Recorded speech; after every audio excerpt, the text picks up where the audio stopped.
our lives. You know, how do we live our lives? Right. That's basically it. Well, we learn the Torah, and we learn the Torah every day, right? Yeah, So, yeah, that's yeah, it. Yeah, that's how it's about. yeah, Just we as learn. yeah, Yeah, it's Yah's voice. That's what the Torah is. The Torah is Yah's voice. mm-hmm. And we get to hear his voice. We get to, you know, find out what he's saying to us. Shabbat shalom, Kel. Shabbat shalom. Shabbat shalom, Kel. We'll give Shabbat shalom. everyone probably a few more minutes, and go ahead and get started. How was your week, Kel? Very productive week. Good, Very, been a good week this week. good. How's your mom doing and your dad? We're seeing some progress, slow Good. but surely. Yeah, things are getting better. I can see. Yeah. Okay. It's all let her know that I experienced the same thing, Kel. I'm not joking, and it's terrible because it affects you in all kind of ways. Your thoughts, your sleeping, your everything, your eating. You know, what really helps is like physical things that you can do to calm that vagus nerve down, because that's basically it. Is the vagus nerve needs to be reset. The vagus nerve controls our emotions, and if she can, did I see the video on the vagus nerve? Yeah, you did. Yeah, if she practices that, that would help her out immensely. Because believe it or not, um, the mind, the thoughts, we look at them and say, well, they're spiritual. The fact of the matter is not they're not only spiritual, they're physical. It has to do with our nerves are physical, that gives us the thoughts and and we got to learn how to redirect our thoughts, and that's called that neuroplasticity, right? So if she learns how to change her thinking, like I'm learning, that you would start going in a different direction, but she has to create a habit. So what happened is like anxiety brings upon um, certain habits and certain ways that you respond to different things. I mean, I get real anxious when I'm in a car if it's going too fast, or I'm scared, if so that something's going to happen to me and my body starts freaking out, then my emotions get supercharged, you know. Um, Even if I think that, is the creator, punishing me, is what's going on? Why am I feeling this way? Did I do something wrong? And so we start going into what they call the blame. We blame ourselves for stuff.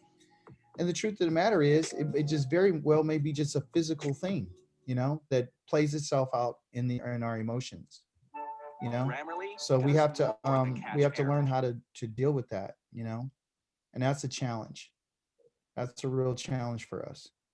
So let her know that I'm definitely continuing to pray for her, and I know what she's going through. Cold showers, ice packs, those things, they trigger these parasympathetic nervous system. If you get in cold, any type of thing that can calm her down, and believe it or not, cold showers or ice packs, they calm people down. Put an ice pack on the back of her neck, and it will calm her down. Trust me, it will calm her down. And then also to use it in on her palms of her hands or on the soles of her feet, and it'll calm her down as well. So, well, that's good. All right, I'm gonna give it one more minute.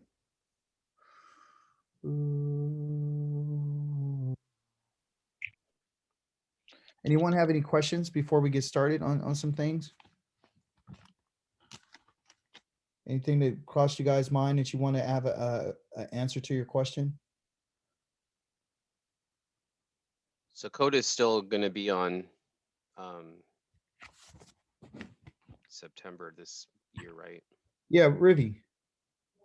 It's September what, 28th? 28th. 20th to the 28th, right? Okay. Yeah, the 20th to the 28th. Trying to get those days, Yeah. the week off. Yeah. Get the week off and come spend time. It was kind of strange to me that was in September this year because it's been October for the last couple of years. Yeah, exactly. Right. How's it? Well, that's because of the Gregorian calendar. You know, they're not going off of the Hebrew calendar, they're going off the Gregorian. So the Hebrew calendar is literally 360 days. Theirs is 365 days. See? So every time you turn around, they go through their cycles. You might, miss a couple of days or add a couple of days. That's what's crazy about this place, you Hmm. know. Yeah. So um it'd be nice, hopefully we'll get through and we don't have to deal with the fire season, you know. Hopefully we don't have to do that, but we're looking forward to spending time. I found this. I don't know. I was like scrolling through my social media today, and I saw this like portable AC that I was like think that it was like advertising because I was looking at ACs and it showed me advertisements on this like it looks like an ice cooler, Uh-huh. but it's actually an AC. And I was thinking like if I ever went camping again, that would be kind of cool to have in the tent because you can use it Yeah. indoors. It doesn't release carbon monoxide. Okay. Awesome. And yeah, it stays cold pretty for a pretty good amount of time. And if it's plugged into like a power outlet, then it won't turn off as long as you have ice in it. Okay. Yeah. But Well, um, that but I sounds like remember but I remember last time we were there it was cold. We were yeah. using heaters. Yeah. It was cold, but yeah, we went and got those socks and stuff. And I thought Rivka, I thought she was I thought she was a frozen food or something, man, because I was tapping her, hey, wake up, and she wouldn't move, bro. I was Yeah, like, it was we had to freezing. throw her out in the sun so she can thaw out. But it was crazy. Yeah, and the year before that, we were blazing hot. So I mean, there's no perfect conditions, and it's but here the purpose of even going out is to remember. That's all we're trying to do. Okay, we're just trying to remember what the Creator has asked of His children to say, "Hey, do this," and we know that that's the truth because, in the book of Zechariah it says that at the end of when the new time comes when Israel is in rulership, that if someone doesn't come to Sukkot, then Yah says he's gonna send them a plague. Don't want So that. everybody's gonna Sukkot, right? So and it's just to remember. Shabbat Shalom, Sister Samiyah. Shabbat shalom. Good to see you. So yeah, we're that's what we're doing. Yeah. Well, let's go ahead and get started on this wonderful Shabbat. We like to open up with a blessing of the Torah. Let me read it for us.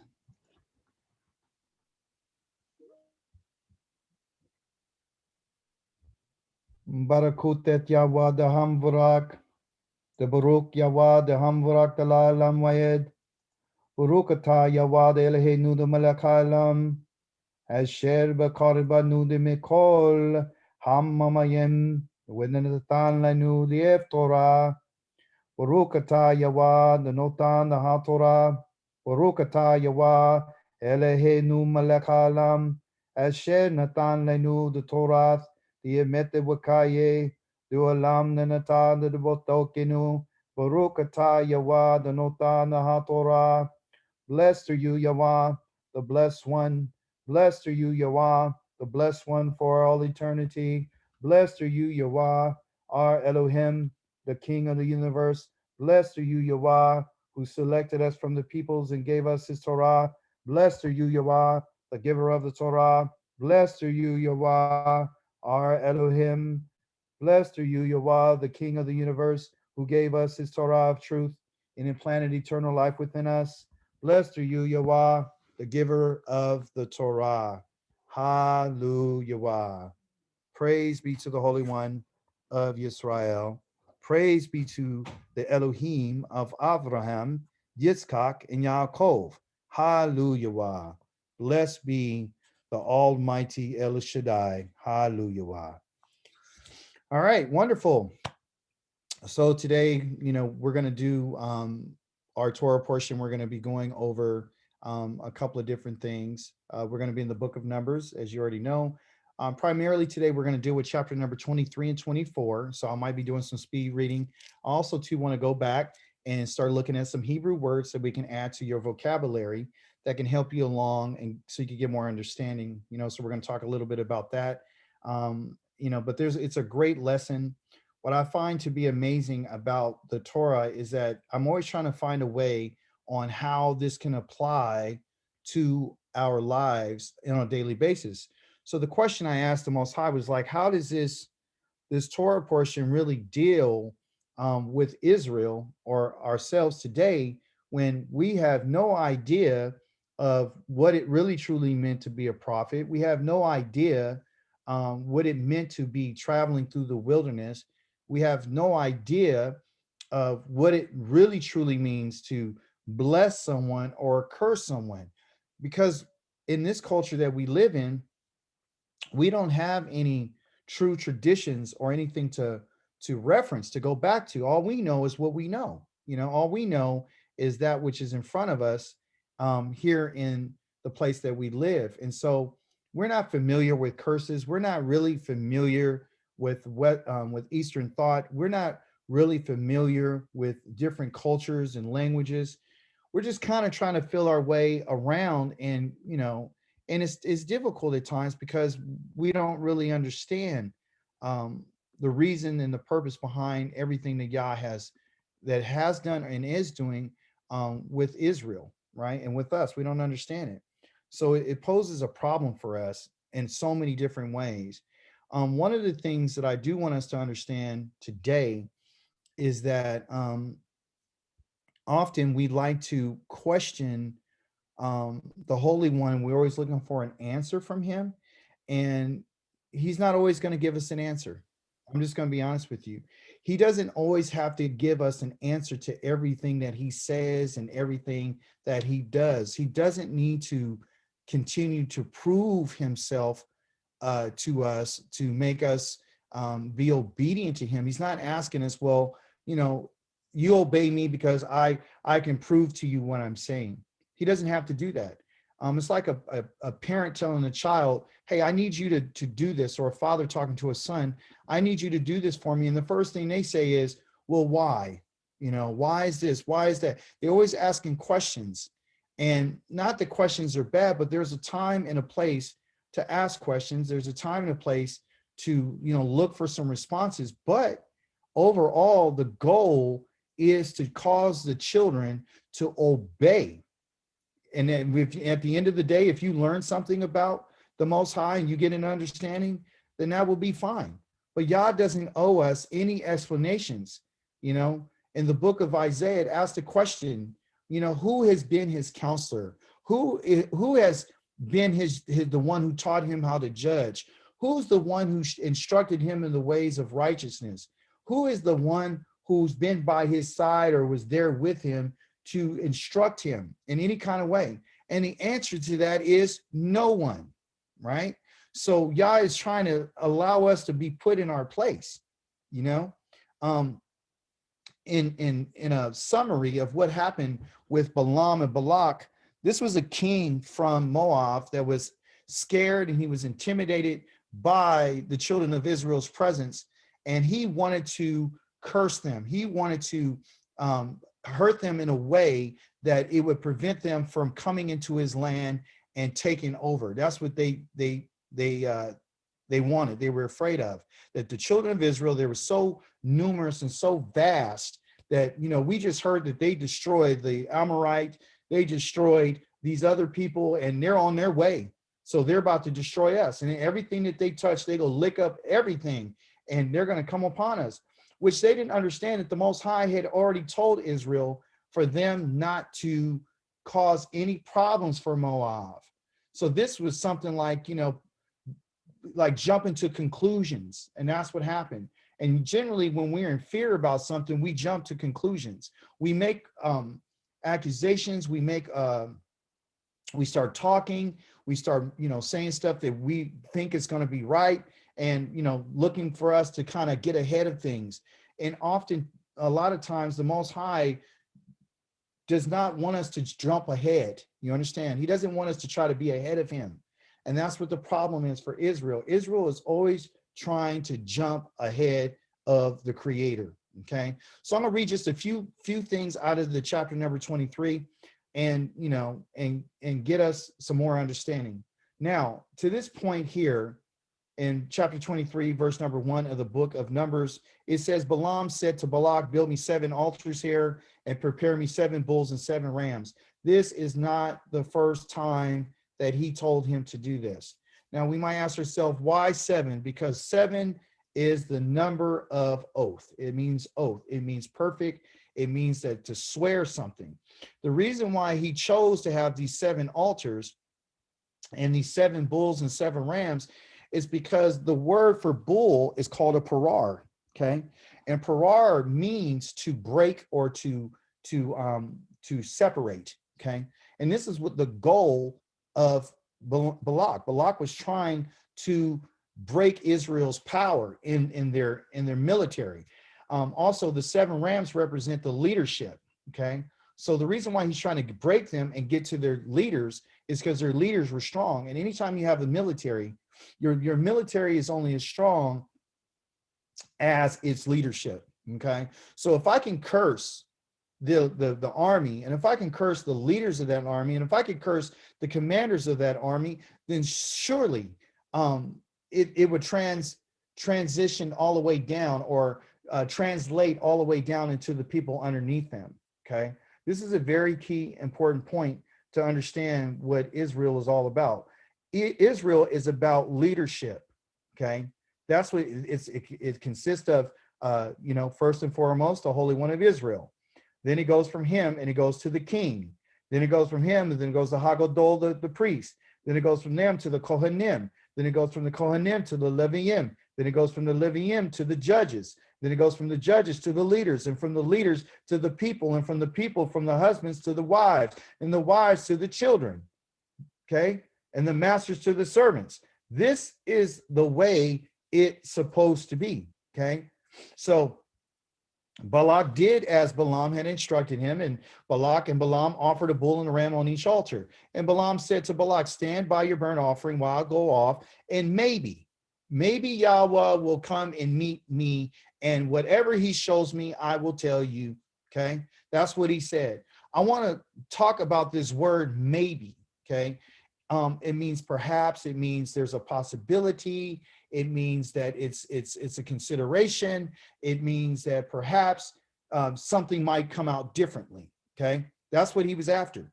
He was looking for something outside of what the Creator possibly had already said. Now, if you know the story between Balam and Balak, Yah had already been angry at Balam because he told him, I need you to stay here until they ask you to go. But what did he do? He got up in the morning, he went on his own. He had this encounter with the Malach of YAHWAH, and he moved him out of the way 3 different times, which was reflective of the 3 different times that Balaam had went against Yah. And so what he did was Balaam created this idea of maybe, perhaps. This is what this word is, ulai, okay? In the Hebrew, it is the aleph, and I'm going to draw it right here for us. It's the aleph, the wa, that's u, and then lai, the lamed, and then the yod, okay? Ulai, okay? Ulai, that's how you say it, ulai, okay? Ulai means perhaps and maybe, okay? So he created this doubt. Remember, Yah said, I've already blessed these people. Don't go out and you don't curse them and don't go with them. But Balaam sent the people away, right? Saying, I can't go with you. He never told them that Yah said that these people are blessed. Why? Because he thought perhaps maybe Yahweh would change his mind, which is the word called ulai, okay? Ulai. I want everybody to say it right now. Say it, ulai. Like, ooh, a lie. Say it, ulai. Ulai, all right? It's a ulai. So ulai means perhaps. Maybe Yah will change his mind. And the idea of that is completely wrong, okay? Especially, not to say that Yah doesn't change his mind, but in this instance, when he told him what he said, he meant what he said. And there's no going and changing his mind. If he told him that, that's what he said. And that's what all this is about. Balaam said, so he told him that, right? So in verse number 4, okay, so he went off to a bare hill, and Elohim met with Balaam, right? He met with him in verse 4, and this is in 23 and 4 in Numbers. And he said, I prepared 7 altars and offered a bull on each and a ram on each altar. Then YAHWAH put a word in Balaam's mouth and said, go back to Balak and speak as I tell you. Okay. He went back to him, and thereby standing by the burnt offering, with all the princes of Moab, he made his pronouncement. Okay. This pronouncement right here in the Hebrew is called a na'um. Okay. And this is what he said. He said, Balak, the king of Moab, brings me from Aram. Now he's telling him this what they would call, in a sense, a na'um or a mashalo. And mashalo means a parable. So now look at what he says. This is what Balaam is saying to the king. He said, Balak, the king of Moab, brings me from Aram. So now we know where Balaam is from. Balaam is from Aram, okay, which is modern day Syria. He says, from the eastern hills, saying, come, curse Yaakov for me, and come and denounce Israel, not with a loving heart, but with a hateful heart. This is what Balak wanted to do. He wanted them to curse Yaakov for him, and he wanted him to speak, to proclaim, extricate, to be hostile towards Israel, okay? And he said, how am I to curse those whom Elohim has not cursed? Okay, how am I to curse those whom Elohim has not cursed? How am I supposed to denounce those who Yahweh has not denounced? From the top of the rocks I see them, from the hills I behold them. Yes, a people that dwell alone and not think of itself as one of the nations. I want to focus right here on where he says, who from the hills a people that dwell alone and not think of itself as one of the nations. That's key. Israel is going to dwell alone. They never were meant to be among the nations. Israel is never meant to live among the nations. Yes, we're exiled right now and we're living among the nations, but that is a punishment from Elohim.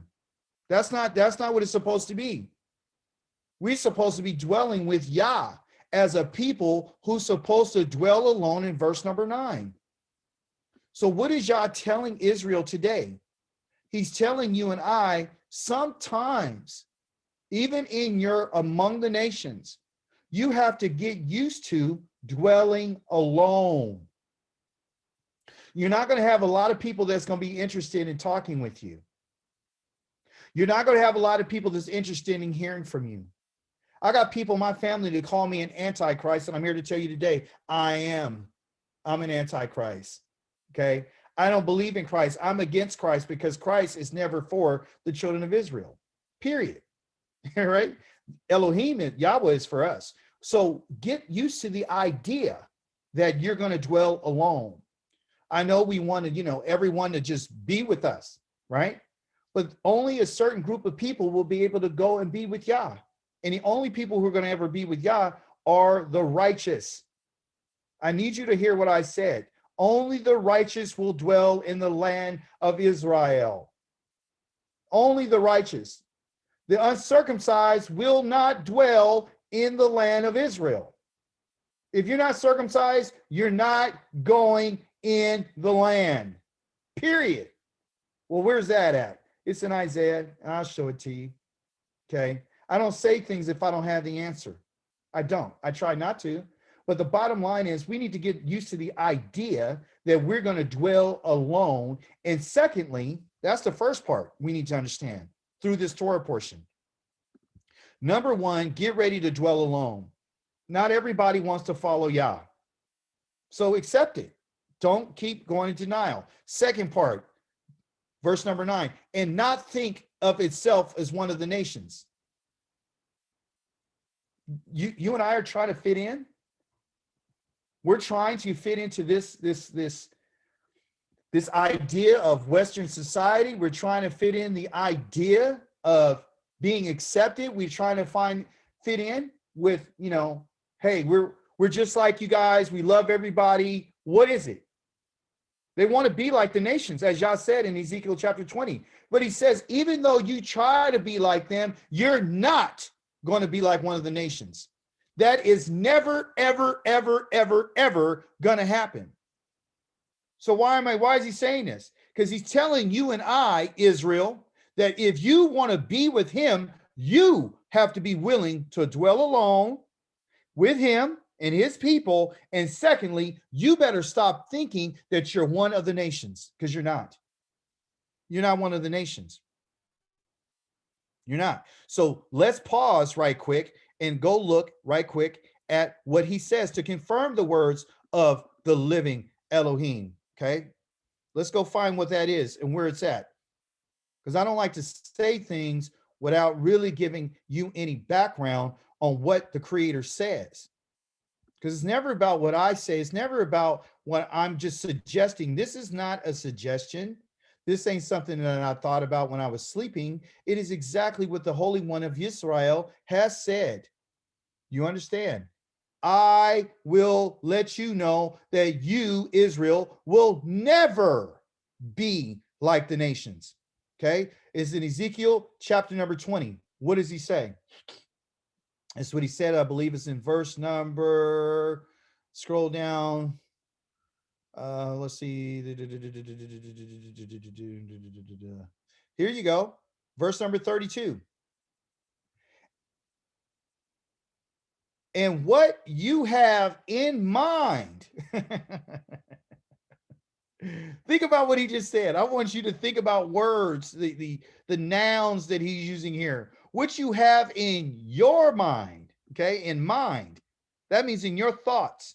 When you say, because that's where your thoughts come from, okay? Your mind. And then when you say something, that is from the thoughts that you were thinking, okay? You said, we will be like the Goim, the nations, like the families of other countries, serving wood and stone. That's why he sent you here. He says, will certainly not happen.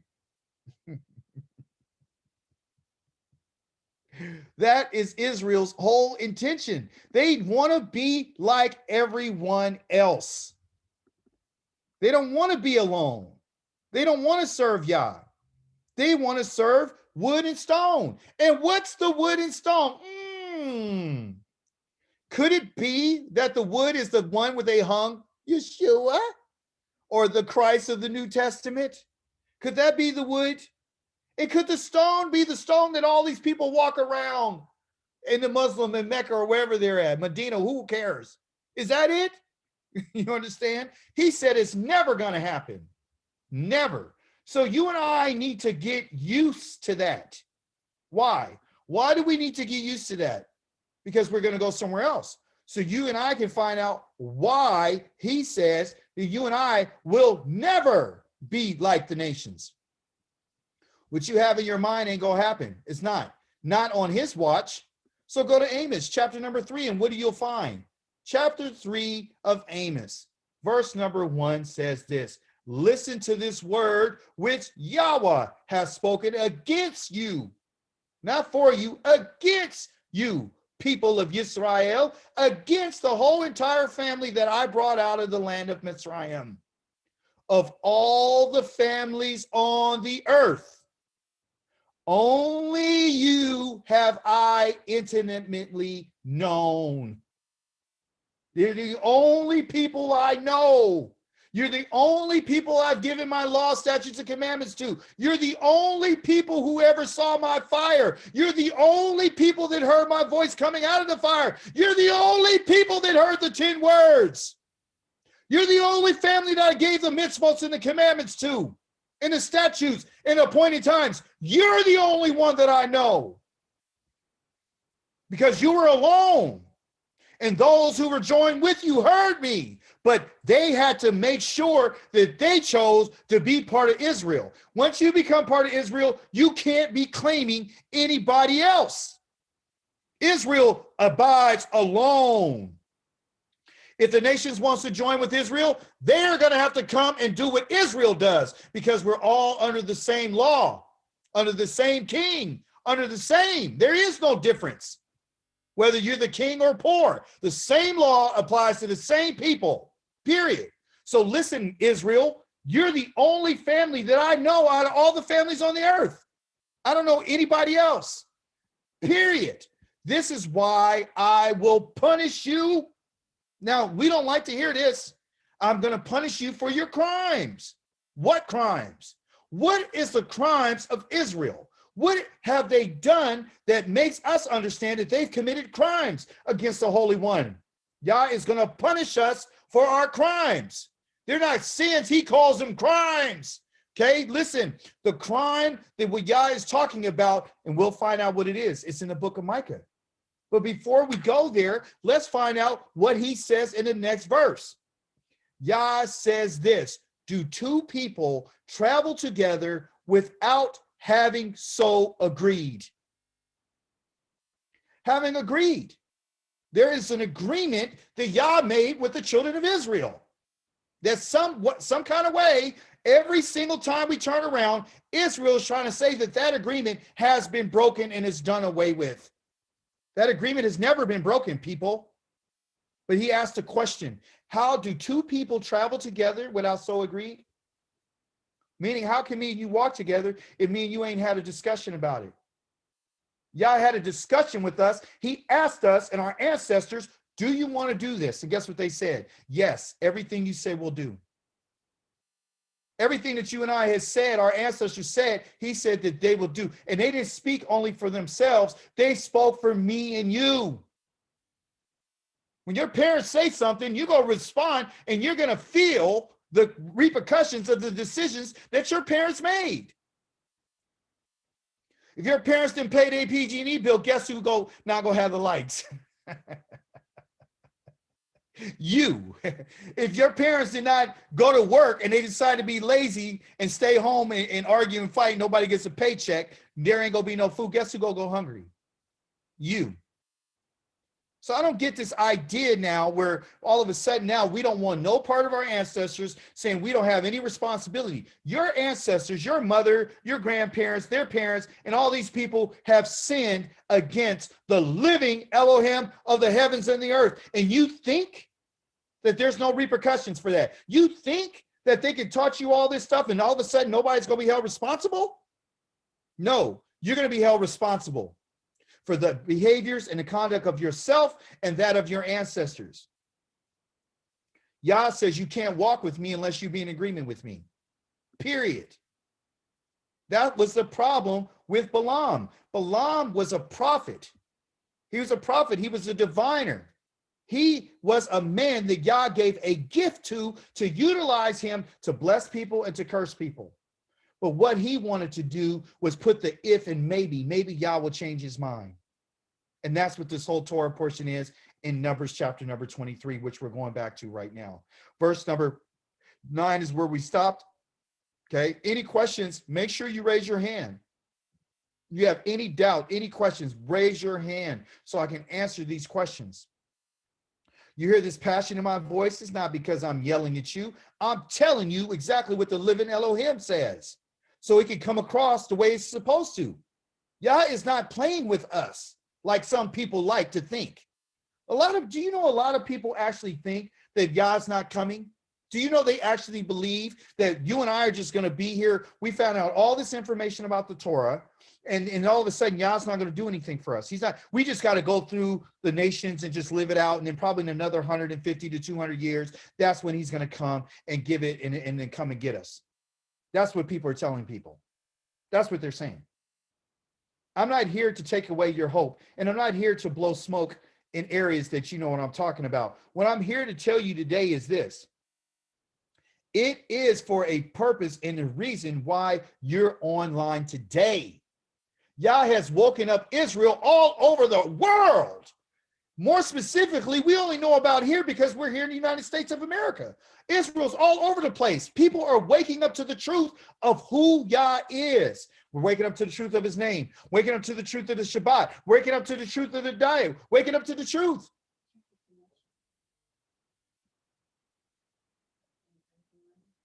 Yes. People are waking up to the truth. That's why this is important. This is what he says. He says that these people dwell alone and they not think itself as one of the nations. Verse 10, chapter 23, Numbers. Who has counted the dust of Yaakov or numbered the ashes of Israel? That's a question. And the answer to that is no one. Because Israel's descendants will outnumber the stars in the sky, which Yah had promised to Abraham. He told him that I will increase your descendants as many as the stars are in the heavens. You're going to have descendants that go beyond. And Yah has said, if anybody can count the stars, then Israel will cease to be in a people before me. If anybody can count the sand, Israel will cease to be in a people before me. So our existence is reflected or connected to Yah's stars and to the sun and to the sand of the sea, meaning we're going to be so numerous that no one will ever be able to count us, ever. That's why he never, there was a question where someone asked me, so, well, why did Yah punish David for counting the children of Israel? Now we know. Now you know why he punished David, because, and punished the people for counting Israel. Because if you try to count the descendants of Israel, Yah's saying that he's not going to keep his promise. Remember, he said who could do it. So you and I can't count Israel. So it's wrong for us to say there's only going to be so many people. It's wrong for us to say that, because the end goal is Israel is going to be numerous. But how many are going to be numerous, right? How many or what type of people are going to be numerous? It won't be the wicked. It's going to be the righteous. The righteousness of Yah is going to be duplicated. That's why he's looking for people who want to change their mind. That's what he's talking about. He says, Balam continued to say, he said, may I die as the righteous die. What? May I die? Balam wanted to die like Israel. That's what he wanted. He said, if may I die as the righteous die. Israel's righteous in Yah's eyes. He says, may my end be like theirs. What did he see that made them say that? What did he see? He was proclaiming this from the top of a mountain, from a place of a wilderness. Why did he say that? Because what he saw was multiplicity. What he saw was a continuation of a righteous seed. That's what he saw. This is the reason why Yah tells us to teach your children about what I said, so they can pass that on to the next generation. Let's go there right quick. We'll take a pit stop. We're going to keep going back and forth between numbers, and let's go learn something in the book of Psalms, chapter number 78. Tehillim,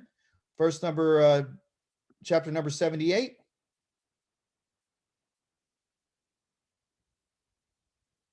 Everybody can still hear me?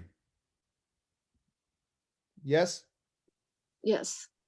Hallelujah. Listen very carefully. This is my skill of Asaph. Asaph was from the tribe of Levi. The Levites were commanded to sing songs to Yah in the temple. He says, listen, my people, to my teaching, and turn your ears to the words of my mouth. I will speak to you in what? In parables. This is how Yah decides that he wants to talk to his people, in parables, called a mashalo. The same thing that Balam was talking in. He was talking in these types of parables, not the parables of the New Testament. He's giving examples and sayings that we have to really take our time to examine. If we're going to be the people of Elohim, we can't be so simplistic, where we just take anything anyone says. Yah wants us to study and understand how to understand parables and dark sentences, but you need wisdom to be able to do this. That's what we need. We need wisdom to understand parables. If you don't understand a parable, you won't understand the mysteries that Yah has given. There are mysteries from the days of old, but they can be solved if you and I have wisdom. But Yah speaks to his people in parables. He says the things in which we have heard and known, in which our fathers told us. What? Yeah. Their fathers told them some things. Verse number 4, we will not hide from their descendants. The things that were told to us by our fathers, we won't hide those from their descendants. We will tell the generation to come the praises of Yahweh and his strength and the wonders that he performed. That's the responsibility of the parent to the child for the next generation. If you and I are not doing that, if we're not telling what Yah has done, you can forget it. So let's go back to what he said about our ancestors. Did our ancestors and our mothers and our fathers and our uncles and aunts and grandparents, did any one of them ever mention to us what Yah had did for us? This is why you need to understand the New Testament does not tell you what Yah has done. Never. It actually minimizes and tears down everything he done. Like, they don't talk about him opening the Red Sea. They don't talk about him feeding the manna in the wilderness. They don't talk about him giving water out of the rock. They don't talk about him giving the birds in the flesh for them to eat. They don't talk about the pillar of cloud during the day and the fire by night. They don't talk about the 10 words that came out of the fire when Yah spoke to them. They do not talk about anything that Yah has done. They're trying to get you to move in another direction. They don't want to talk about the land. They don't want to talk about the promises. They don't want to talk about the circumcision. They downplay everything that Yah has said. They don't want to tell you that Israel is Yah's son. They don't want to tell you that Israel is Yah's servant. They don't want to tell you that we sinned against Yah and we have a responsibility to turn back to him and to the laws and the statutes and the commandments. Ask the question, did they ever one time mention the Moedims? The appointed times of Yah. Did they ever talk about that? No, not one time. I will speak in parables and explain mysteries from days old of old. The things which we have heard and known, which our fathers told us, we will not hide from their descendants. We will tell the generation to come the praises of Yahweh, his strength, his wonders that he has performed. He killed the Egyptians for us. He's destroyed our enemies for us. He raised up a testimony in Yaakov. That testimony he's talking about is the 10 words. He gave us his testimony, not the new testimony, his testimony. Yah's testimony is in a gold box that was covered in gold, and if you touched it, you were dead. If you looked at it, you were dead. What was in the box? It was the 10 words of the living Elohim. It was his words. It was his testimony. And all of a sudden, now you and I want to believe a new testimony? What some men have said? Some fishermen told you that the laws were done away with. Some fisherman told you he saw a sheet come down from heaven with all these animals on it, and all of a sudden they're all clean, and you can eat anything you want to eat. You believe his testimony. You believe the testimony of a man who said he was on a donkey with 2 of his servants, and he saw this great light. Doesn't that sound familiar? Isn't that what Balam was on? He was on a donkey. He had 2 servants with him. Where do you think they got the story from? You understand?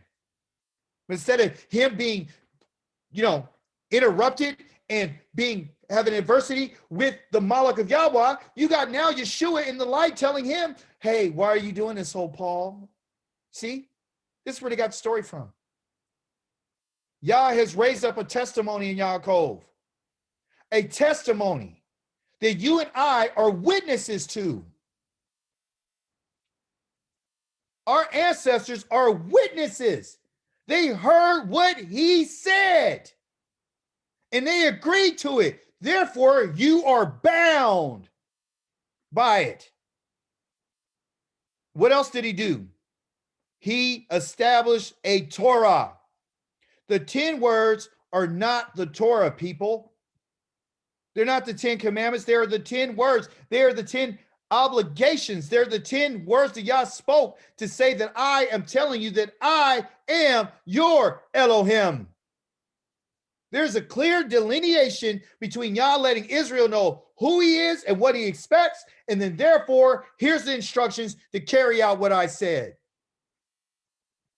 He hasn't broken that testimony.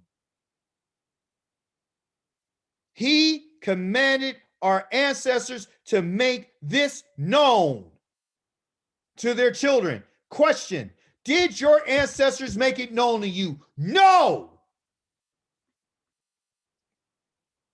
They broke Yah's laws. Yah does not owe us anything. Don't you get that? He doesn't owe us anything. Everything that he's done because of his mercy and his compassion.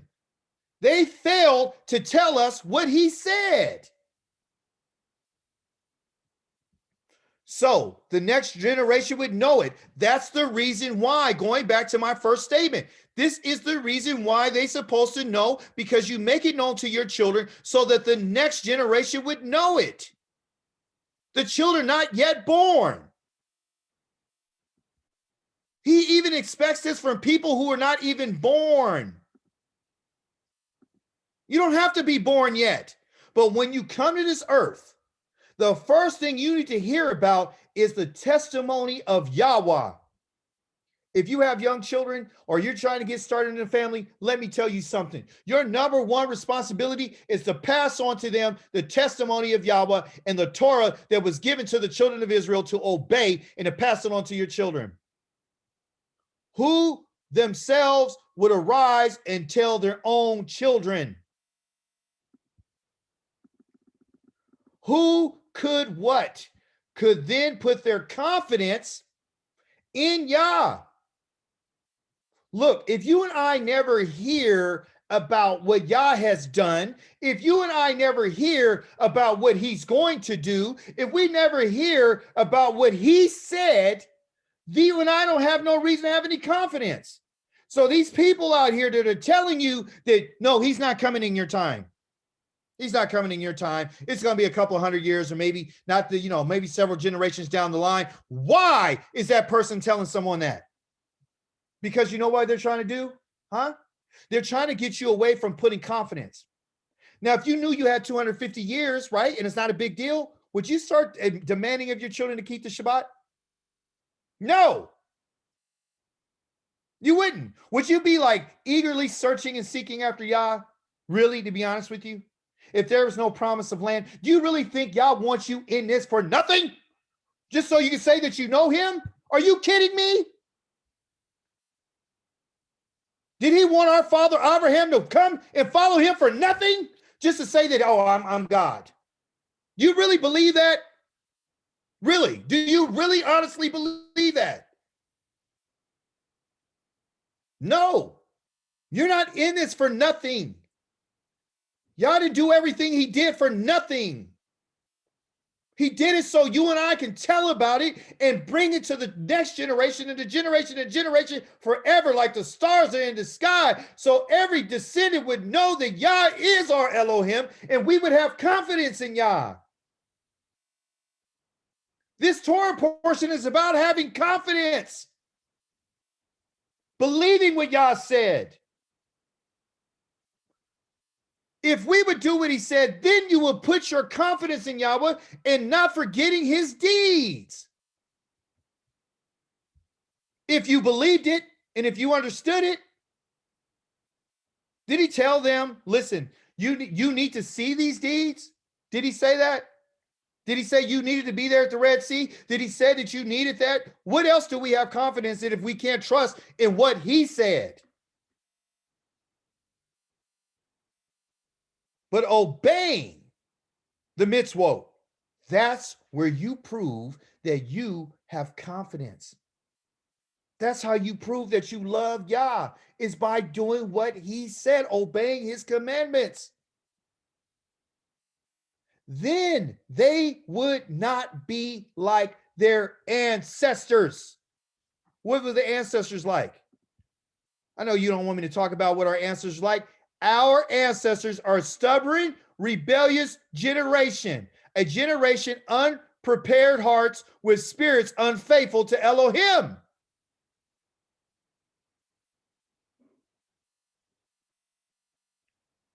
That's why he gives us the Torah. That's why we have the Psalms. You think it's because he's just trying to, make up with us? Or is he trying to discipline us and instruct us and let us know your ancestors failed? They didn't do what they're supposed to have done. They did the best they knew how, but that's not good enough. Do you understand? If it's not about the Torah, it's not good enough. I don't care what anybody say. My mama did a wonderful job. She was a single parent. She did everything she could to take care of us. But my mother failed. She failed. And why did she fail? Because her parents failed her. And why did they fail her? Because their parents failed them. And they failed them. And they failed them. And if you go all the way back, you're going to find out that they were stubborn, they were rebellious, and they were unprepared. They never prepared their hearts, and they were unfaithful to Yah. They had whoring hearts. The people of Ephraim, though armed with bows and arrows, turned their backs on the day of battle. Why? They did not keep the covenant of Yahweh and refused to live by his Torah. They forgot what he had done, his wonders, and what he had shown them. He had done wonderful things in the presence of their ancestors in the land of Egypt and in the region of Zion. He split open the sea and let them pass through. He made the water stand up like a wall. Those waters were thousands of feet high. It wasn't 15 feet. The ocean, the depth of the Red Sea is 9,000 feet. They went down into the ocean. This was significant. He also led them by day with a cloud and night long with the light of the fire. He broke apart rocks in the desert to give them something to drink. Yes, the boundless depths. Yes, he brought them streams out of the rock, making the water flow like rivers.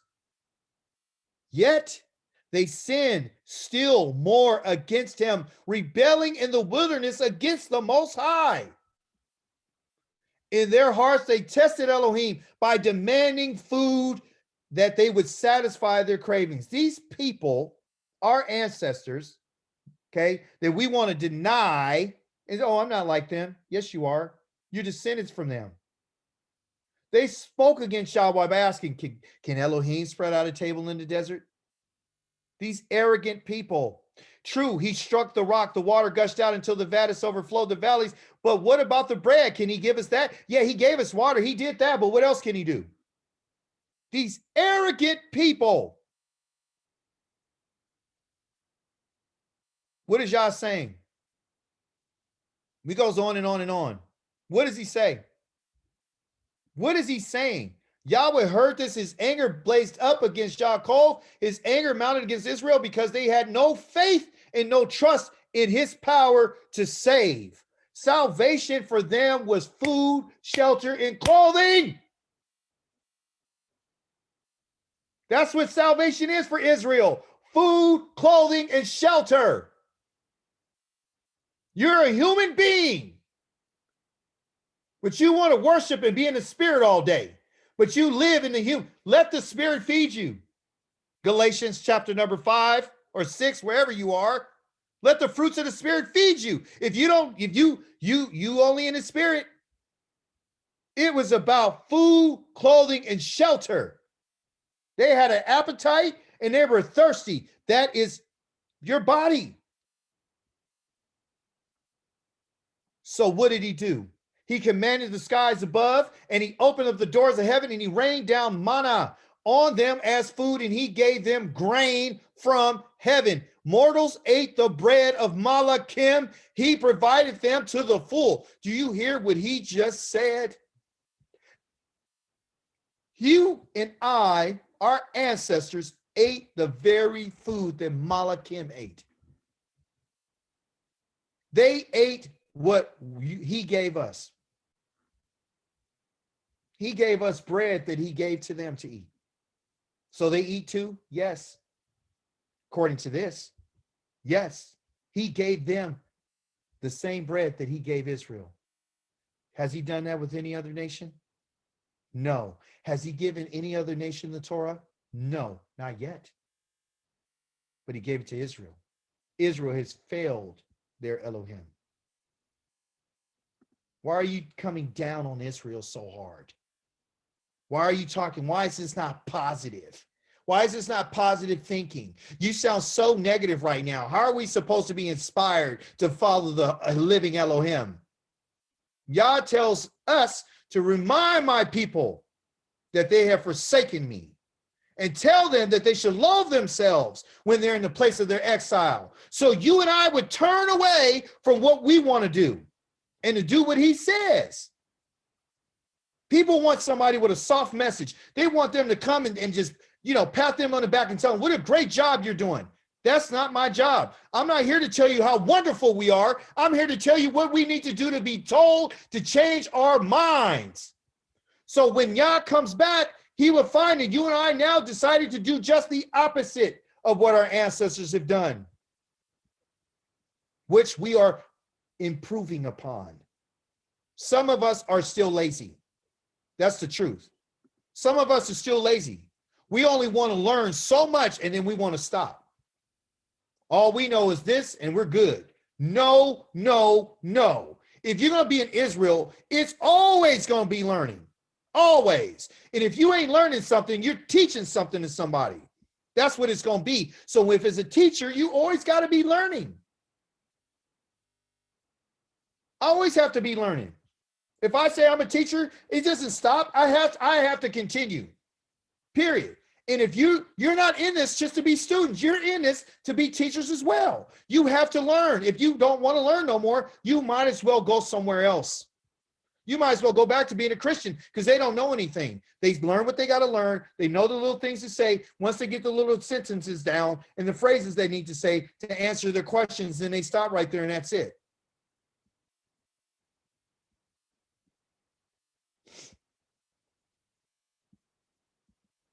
Verse number 11, back in 23 of Numbers. Balak said to Balam, what you have done, that you have done to me? What have you done to me? To curse my enemies is why I brought you here, and you've totally blessed him. Why did he have this idea that some kind of way that Yah would allow him to curse him? Because Balaam never told him what Yahweh said. He never told him that these people are blessed. There's nothing I can do. He just said, well, I can't go with you guys. And perhaps maybe. Let me go back and see what Yah would say. Do you remember the first time Yah told him? He said, hey, listen, they're blessed. Don't go with them. The man came, he told him, hey, I can't go with you. He didn't tell him that they're blessed. Can't curse them. He didn't say that. He put doubt in these people's mind about what Yah said. With the idea, doubt is always a possibility, which is called ulai. Ulai means perhaps and maybe. Maybe some kind of way Yah will change his mind about how he feels about Israel. Yah's not ever changing his mind about how he feels about Israel. And he's going to tell you and I right now about how he feels about us. I hope you're ready. Then you'll understand why I'm going hard. Okay. He says, you have totally blessed them. He answered, he says, mustn't I take care to say just what Yahweh puts in my mouth? Isn't that everyone's responsibility? Isn't that the responsibility of every prophet? Isn't that the responsibility of everyone who decides that they want to say what Yah says? If someone's speaking to you and they're not telling you what Yah has said, you need to get away from that person. That's just the truth. It has to be what Yah says. It can't be what anybody else says, because that's what the whole prophecy and the prophecy trade is about. Yah says, you'll know if I send a prophet, if he speaks in my name and it comes to pass. He says, if another prophet presumptuously speaks in my name, he says, and I didn't say it, you got to kill that prophet. You have nothing to fear him, but do away with him, because the ones that I'm talking to, these things are going to come to pass. So when you look at Isaiah, Nehemiah, Jeremiah, Ezekiel, and all these other prophets, you got to understand what they said has come to pass. Okay. And it's still coming to pass. Okay. But Balak said to him, all right, come with me to another place where you can see them. You will see only some of them, not all of them. Maybe you can curse them for me from there. He still doesn't get it. He still doesn't get it. When Yah says something, he means it. But here's a possibility. Here's still maybe from there. Ulai, maybe from there. He took him to the land of Zophanim at the top of Pisgah range, and he built 7 altars and a bull and a ram for each altar. Again, the same thing he's done. He's done this because it's going to be on his 3rd time. Okay. Pisgah is a place on a range on a mountain. Pisgah means to take to a place to consider. That's all it means, to break something up and to make consideration. So again, we see the idea even with the place that they went, to tear apart, to look at, to see whether or not. Remember, he didn't see all of Israel. He saw some of, perhaps maybe if I can't get to all of them, if I could just curse some of them, maybe if I could get to a few of them, then I'll be able to defeat them. See, it's not always going after everyone. It could be just going for a few. But look how Yah feels about the few. Balam said to Balak, stand here, make your burnt offering. I'll go there for a meeting. Yahweh met Balaam again. He put a word in his mouth. He said, go back to Balak and speak as I tell you. See, this is about obedience to our Elohim. He came to him and he stood by his burnt offering, and all the princes of Moab. And Balak asked, what did Yahweh say? What did he say? This is what they want to know. Then Balaam made this pronouncement. Okay. And here, this is different. This one here is prophetic. This is prophetic. Okay. He says, get up, Balak, and listen. Remember, these are not Balaam's words. These words are the words of the living Elohim. So when you say this, Balaam said, no, this is what Yahweh said. So hear very carefully what Yahweh is going to tell us. Yahweh says, turn your ears to me, son of Zippor. Okay. Elohim is not a human who lies. Yah is not a human who lies, or a mortal, a son of man. Okay. They got mortal here, but it's called Adam. He's not an Adam. He's not a man. He's not a son of man. He's not a man. He is not a human being. He is not of blood and flesh. He is not a man. He's not. Who changes his mind. Meaning, the reason why Yah has said this is because this whole idea of cursing Israel was a if and a maybe.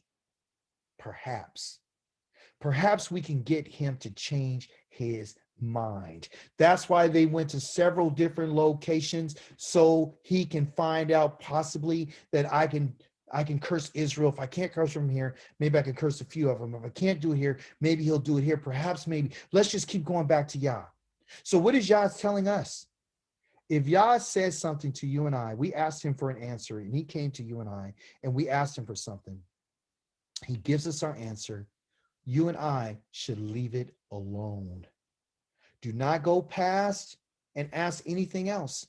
If you prayed and asked Yah to give you an answer and he shows it to you, don't go back again and ask him and go out of the way in which he told you.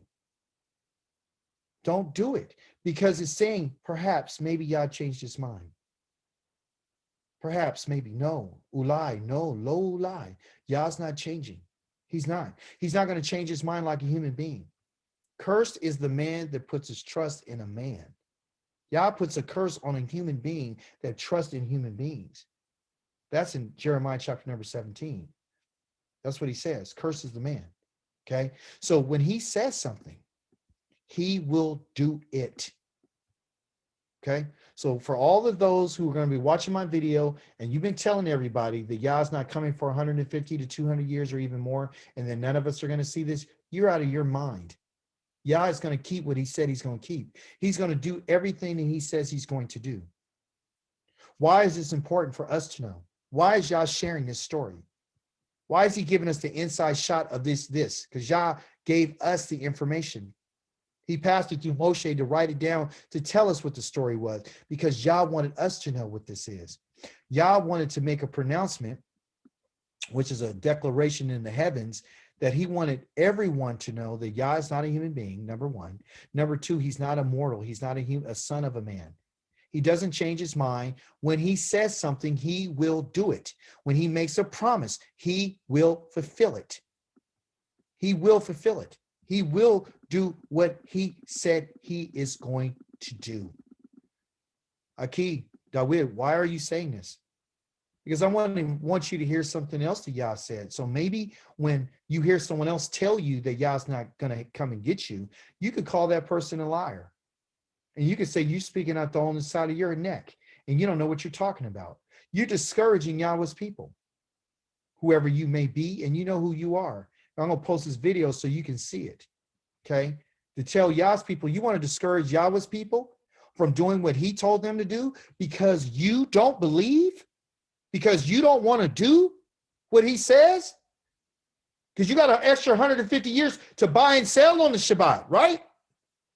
Or because you're at the point of where you're going to die, so you believe everybody else is not going to see Yah's time. Discouraging Yah's people.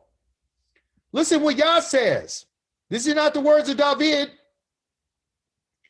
When the time arrives, this is Moshe talking to the children of Israel. Put it in context and find out what is he saying and who's he saying it to and what time is he saying it. When the time arrives, because we're dealing with time. We're dealing with time. There's a time that's going to arrive that all these things have come upon you, both the blessing and the curse. What part of this is on us? The curse.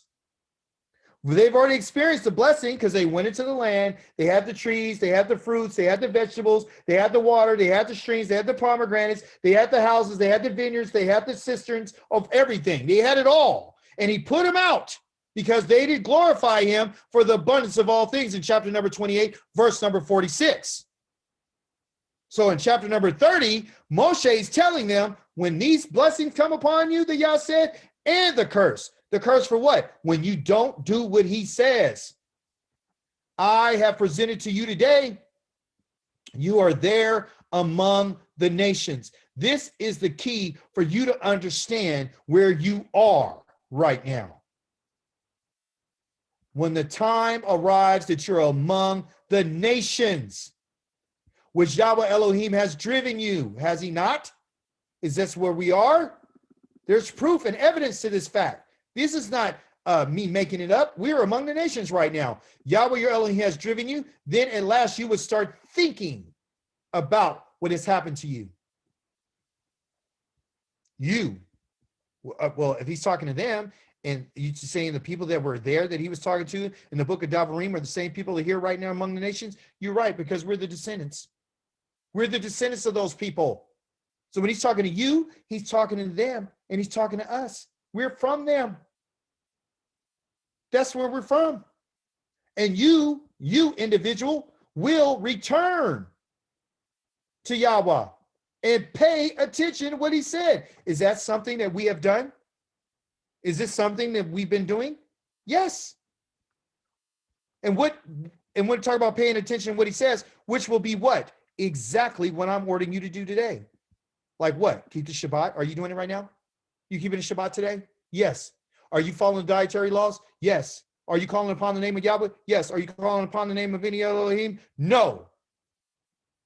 Are you and your children doing it? Yes. With all your heart and all your being? Yes. At that point, Yahweh your Elohim will reverse your exile and he'll show you mercy.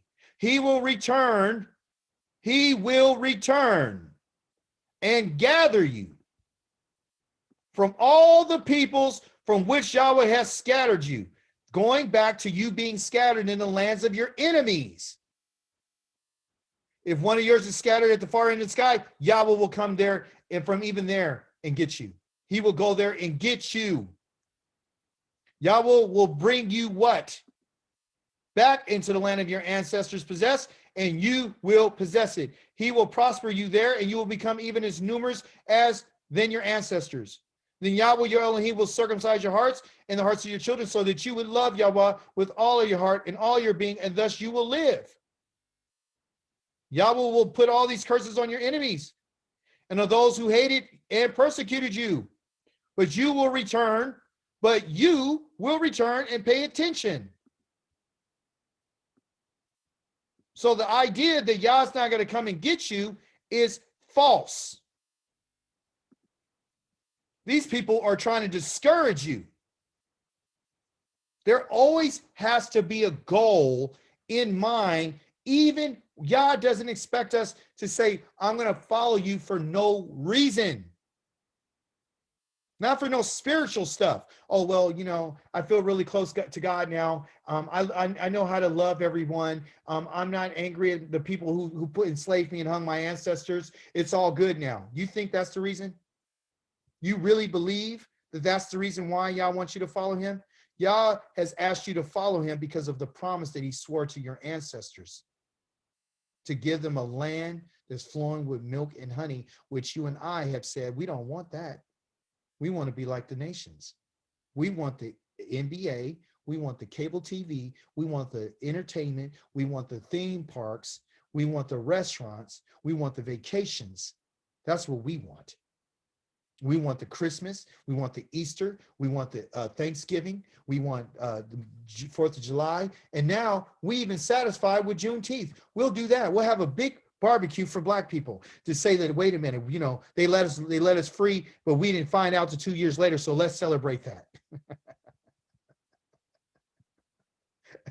That's how y'all people think. Okay. That's how they think. They're not interested in going home. They don't even talk about home. Why talk about home? Why talk about going to Sukkot to go live in a tent for 7 days or how many other days you can? Why remember that? You're not going home for 150 to 200 years anyway. So why go do that? Why? Why keep the Pesach the way that he asked us to memorialize that? Why? We're not going to go back home for another 250 years. Why are you worried about buying and selling on a Shabbat? Doesn't matter. You got 250 years. Doesn't matter. You understand? So be careful about the people who are putting things in your ears that are just trying to discourage you from going into the land.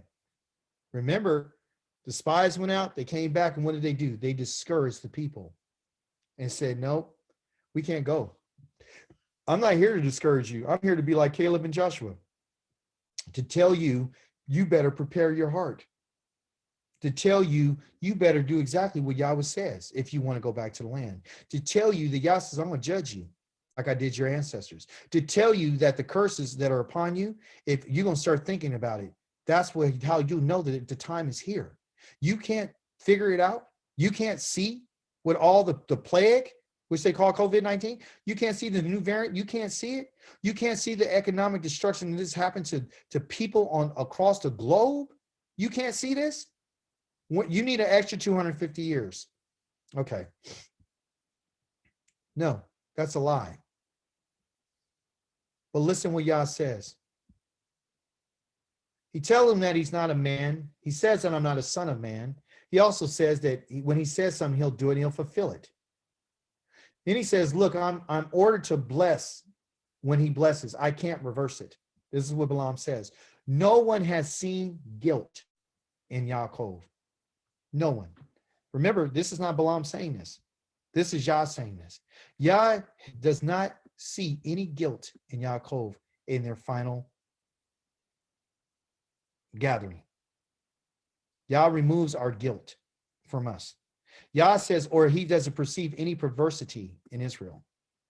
Yah doesn't see any guilt and he doesn't see any perversity in Israel at the end of our exile. Right now, we have to admit our guilt and we have to confess our transgressions. But the ultimate goal where Yah sees his servant is to be guiltless. And no one will be able to put guilt on us. No one will be able to see any perversity in us, any twisting, any turning of anything that Yah has said. No one will be able to say this about Israel. And why? Why? Here's the word for perversity. Okay? Just to give you a clue of what the Creator's talking about. When Yah says he doesn't see any perversity in Israel, what is he saying? Look at all the similar words. He doesn't see anything that's contrary. He doesn't see any difficulty. He doesn't see any unreasonableness. He doesn't see any uncooperative. They're not being uncooperative. He doesn't see anybody that's not being helpful. He doesn't see anything that's obstructive, unaccommodating, troublesome. He doesn't see it.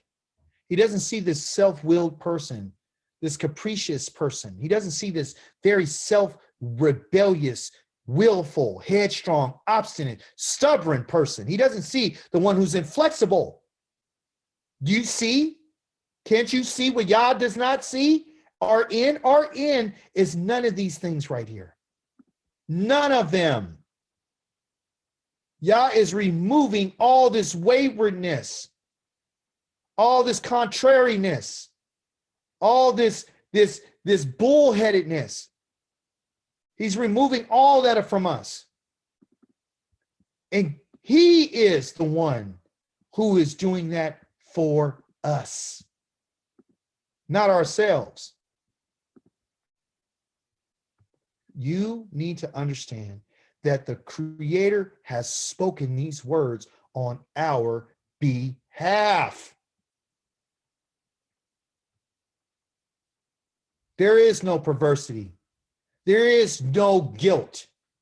Yahweh, their Elohim, is with them and acclaimed as king. Yah is going to be our king. Yahweh, Elohim, who brought them out of Egypt, gives them the strength of a wild ox. Isn't this what? Isn't this exactly what Balaam or Balak was afraid of? Weren't they afraid that they would be a strong ox and would tread down everything? He's telling them that Israel is as strong as an ox. No one, look at 23, no one can put a spell. You brought me out here to put a spell on these people. No one can put a spell on Yaakov. No magic will work against Israel. What is he saying? He's letting us know that when Yah has blessed us, there's no one that will ever change his mind about us. There's no one that can tell Yah, ulai,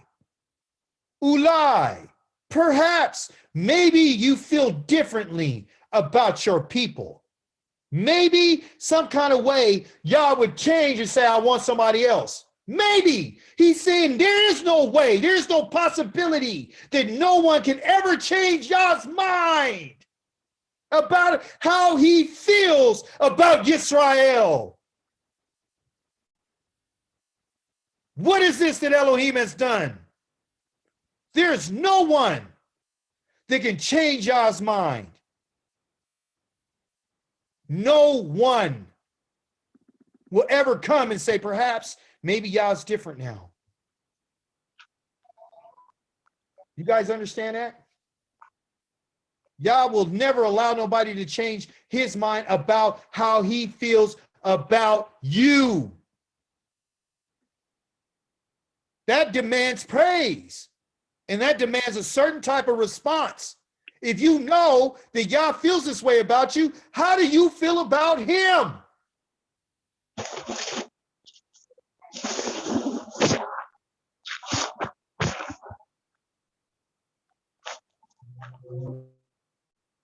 How do you feel about him?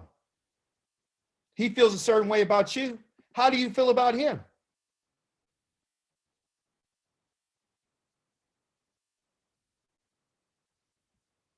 In the book of Micah, which is part of our Haftarah, chapter number 6, I want to read something to you.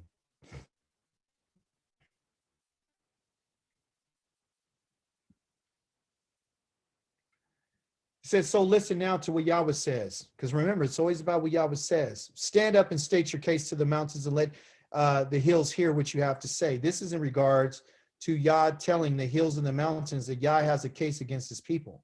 Okay. He says, listen, mountains, to the case, Yahweh's case. Okay. It's court. Okay. This is a court case. And he says, also, you enduring rocks that support the earth.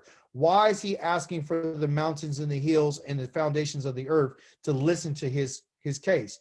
Because when he brings his judgment upon the earth, they're going to be the ones who are going to stand up and witness to what Yah has said. So that's why he says all the mountains will fall. That's why he says no hill will be able to abide. That's why he says he's going to shake the foundations of the earth, because Yah has a case against his people. He wants to argue it out with Israel. This is what he asks. My people, what have I done to you? That's the first question. What have I done to you? My people, what have I done to you? Not some people, my people. Have I wearied you? I made you tired? Answer me. That's what he says.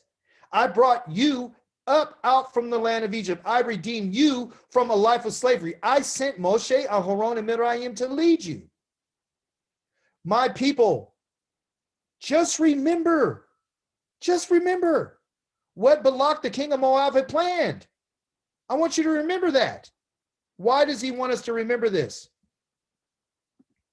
Because he's going to tell you something. Why does he want you to remember? He's going to explain it. I need you to remember what Balak, I want you to remember what this guy tried to do to you, what he had planned for you. And what Balam, the son of Beor, and answered him. I need you to remember what he answered him. He says, what? I can't curse anybody that Yah is not cursed. I can, if Yah bless him, that's what it is. He says, and what happened between Shittim and Gilgal, so that you will understand the saving deeds.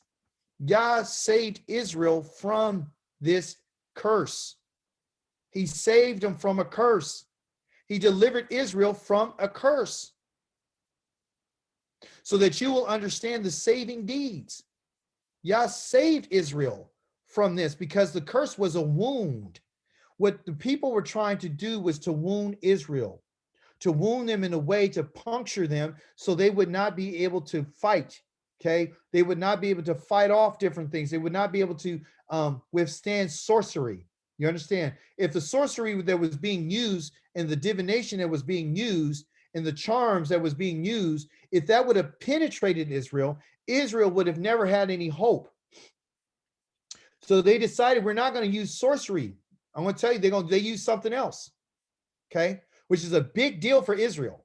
This is a huge deal.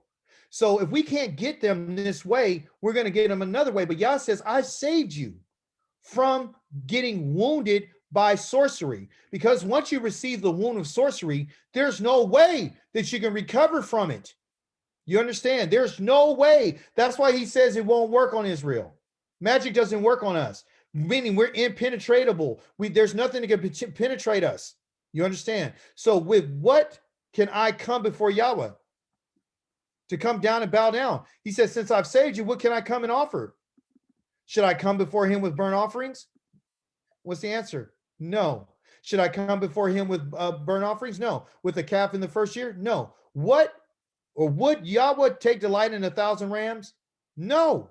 Or 10,000 rivers of oil? No. Could I give my firstborn? What? Can I give my firstborn to pay for my crimes?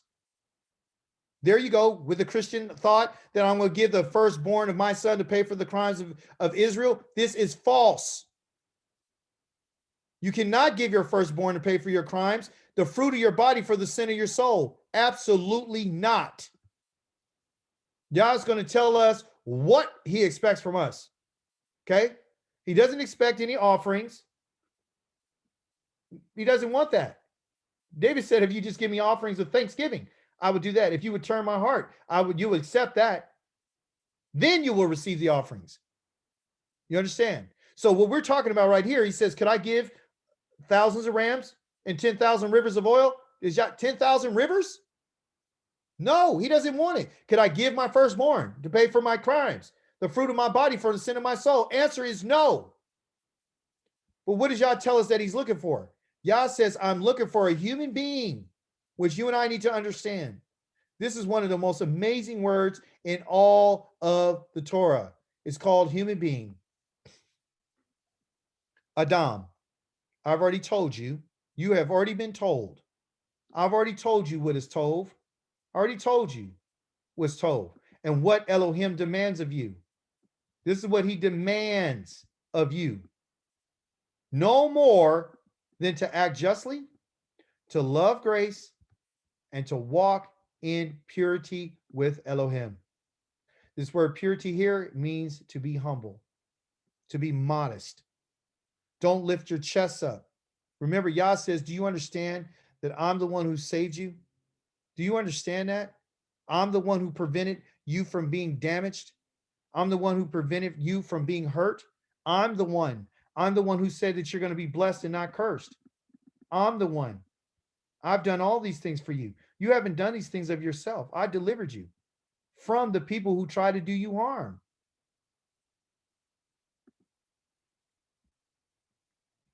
Let's prove it. Let's prove what Yah says. This is always about what he says. We're going to go to the book of Joshua, and we're going to go to chapter number 24. Now, I must warn you before I read this. I have to tell you, I got to give you like a warning. You may not like what you're about to hear. You may not like it. You may refuse what you're about to hear, but it's for your good. Listen what he says. YAHUSHA gathered all the tribes of Israel to Shechem, and he summoned the leaders and the heads and the judges and the officials of Israel, and he presented themselves before Elohim. YAHUSHA said to all the people, this is what YAHWAH, the Elohim of Israel, says. Have you guys noticed the theme? This is what YAHWAH, the Elohim of Israel, says.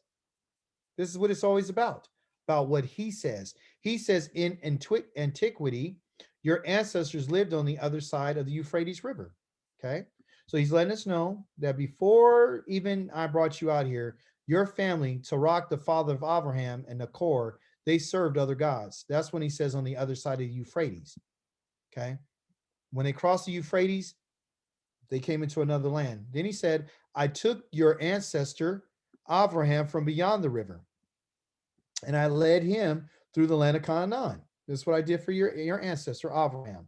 Okay. And I increased his descendants, and I gave him Yitzchak. That's what I gave him. Okay. And he says, I gave Yitzchak. What did he give Yitzchak? He said, I gave to Yitzchak, Yaakov, and Esau. That's who I gave to him. Okay. And to Esau, I gave Mount Seir as his possession. That's why Yah says you cannot have any of possession of his possession and Seir, because I gave it to Esau. You can't take something that Yah gave to someone away from them. But Yaakov, he says, and his children, because that was a but Yaakov and his children, they went down into Egypt. So Yah purposely sent us down here. Okay. That was the whole purpose. He sent us down here. And why did he send us down to Egypt? So you and I can understand other gods. Oh yeah. You thought he sent you there just so you can, and because when he got to them, they were already contaminated. They already had other gods. He sent them there. Okay. So they can learn about all these other gods. Because what Yah wants us to understand that there is no other. That's the whole purpose. So Yah sends people to different places in order for them to find out who he is. Okay. So he sent them down. Okay. That's where they went. Listen carefully. I sent Moshe and Aharon. And I inflicted plagues on Egypt. Okay. So this I here again is Yahweh. So he did that. I did this. And I did was in accordance on Egypt in accordance with what I did among them. And afterwards, I brought you out. That is singular. It's a pronoun. I, no one else. Okay. Did he use someone to do it? Yes. But who did it? He did. Yes.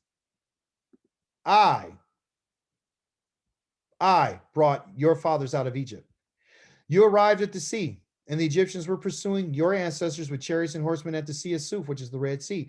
But when they cried out to Yahweh, he put darkness between you and the Egyptians.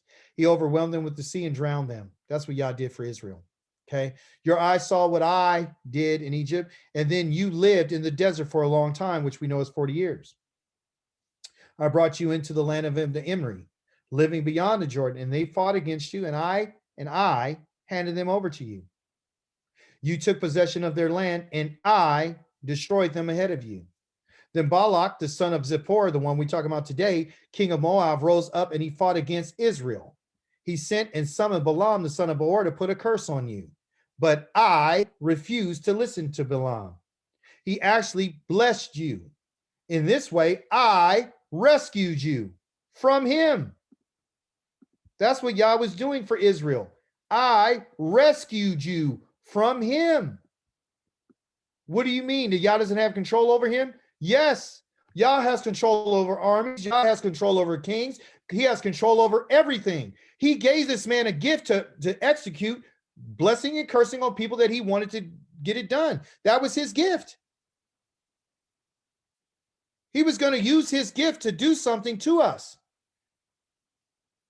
You understand? Yah prevented him from doing this. So therefore, Yah rescued Israel from this man's curse. That curse that he would do would have inflicted a wound on Israel that could have been incurable. Because Yah says that no witchcraft can work on Israel. I can't curse someone that Yah has blessed. Only Yah can curse someone that he's cursed or blessed. Next, he said, you crossed over to the Jericho. The men of Jericho fought against you, the Imri and the Perizi, the Ka'anini, the Kiti, the Girgashi, the Kiwi, and the Yuvusi. These are all the different people that fought against you, like Pharaoh, his army, Balam. All these people came and fought against you. The Imri, all of them. And I handed them over to you. I handed them over to you. So verse 12, I sent the hornet ahead of you. That's what Yah did, driving them out ahead of you, the two kings of Imri. It wasn't by your sword. You didn't do this. I did. Then I gave you a land where you had not worked, in cities you had not built, and you lived there. That's what I gave you. You eat fruit from the vineyards and olive groves, which you did not plant. Human being, therefore fear Yahweh and serve him truly and sincerely. This is where it comes into question. He wants service that's true, and he definitely don't want anybody to do anything if you're not sincere. If you don't have it in you to be truthful with Yah, and you just want to stay the way that you are, you want to remain the same, you don't want to change your thinking, you don't want to change what you used to be, and you don't want to, you don't have any possibility of you deciding to do something different, and you want to stay perverse, and you want to stay contrary, then guess what? Don't bother. Don't even bother. Don't even try to do this, because Yah's not looking for that. He's looking for someone who's sincere. He's looking for someone who will serve him truly. And if you see right there, the him is singular. Okay? Yahweh is singular. Put away the gods of your ancestors served beyond the Euphrates River. You're talking about the gods that Abraham's ancestors served. See? So he's letting it be known that it's not just the gods of Egypt that you had a problem with. It's also the gods that were past the Euphrates River. So what he's letting us know, in every different place that you go to, there's different gods. And when you get there, you got to make up your mind. Is whether or not you're going to serve Yah truly and sincerely, or you're going to serve the gods of your fathers. Because that's why he mentioned the fathers of Abraham, and he mentioned his fathers, and he mentioned your fathers in Egypt, just so you can find out who you want to serve.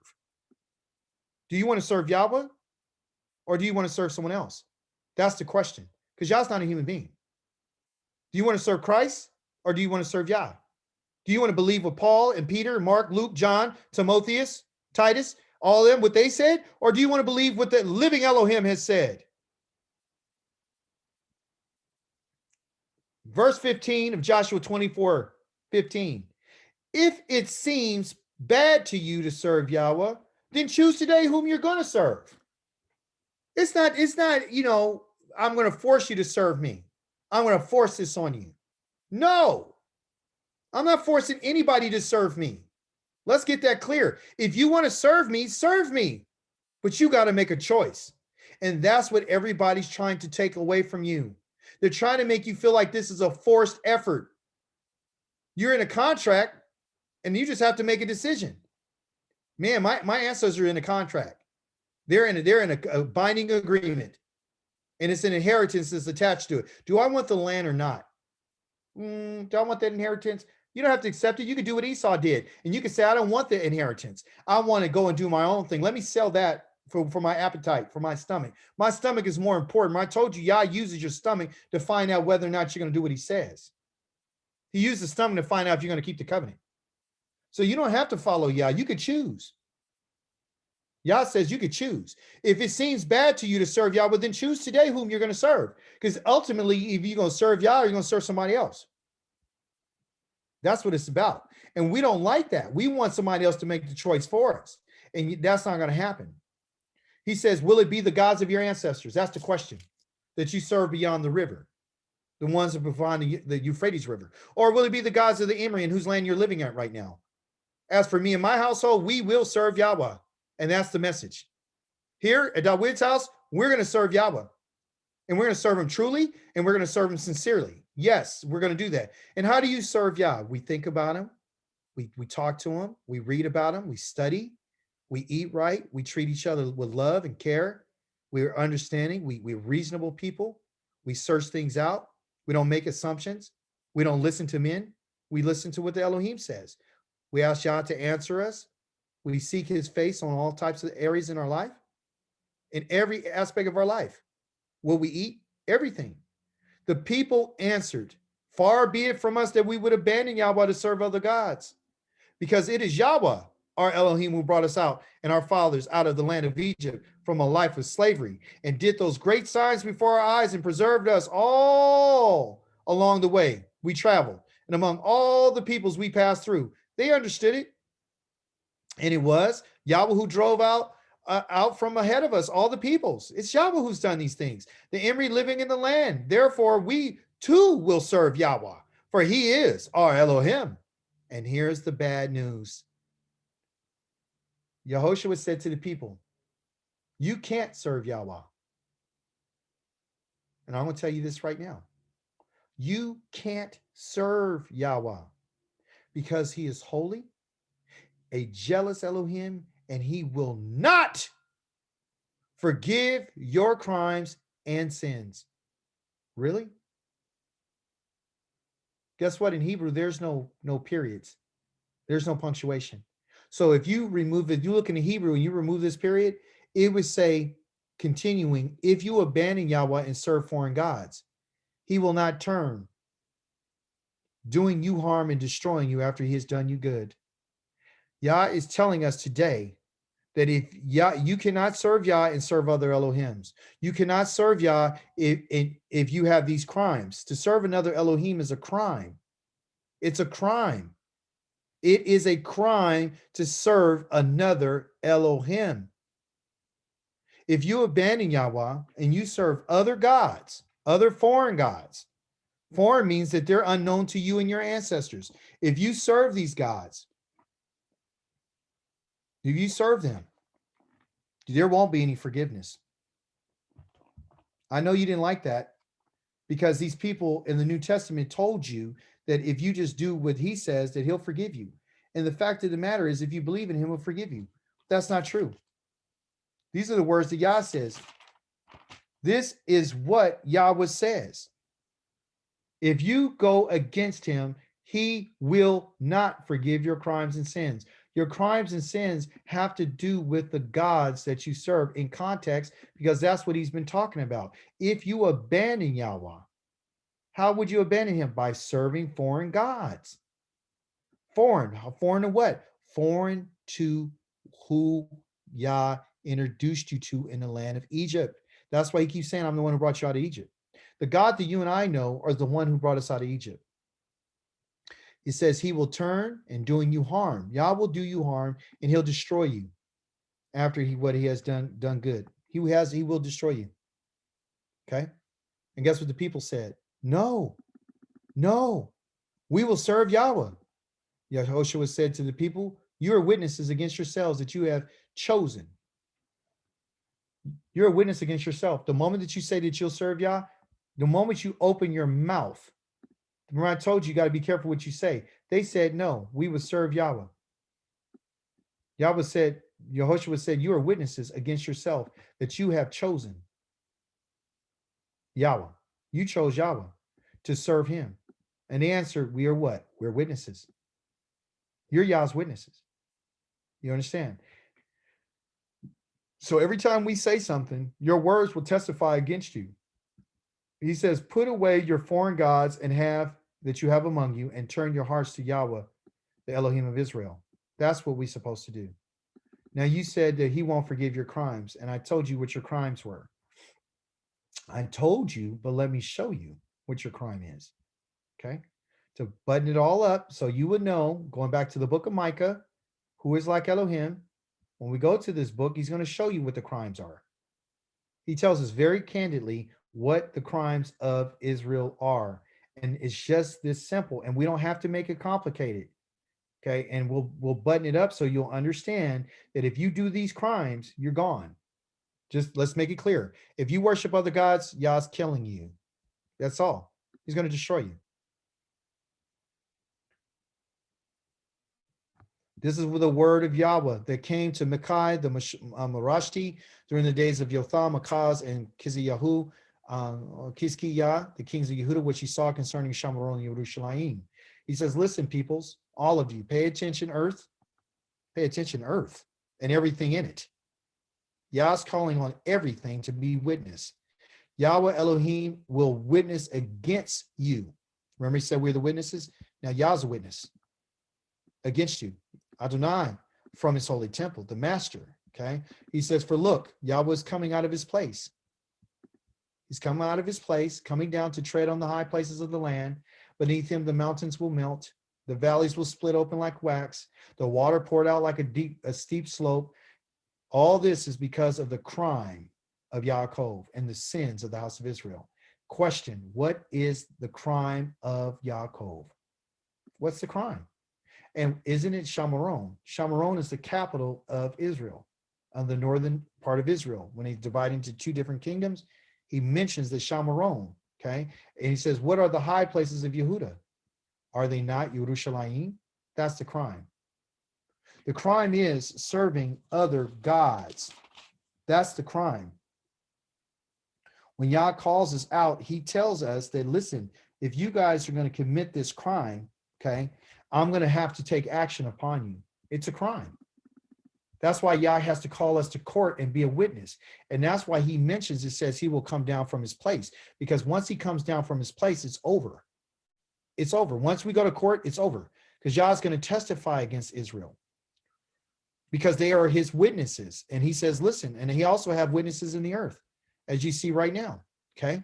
So let's read again about the crimes. I said, please listen, leaders of Yaakov, house of Israel. Shouldn't you know what justice is?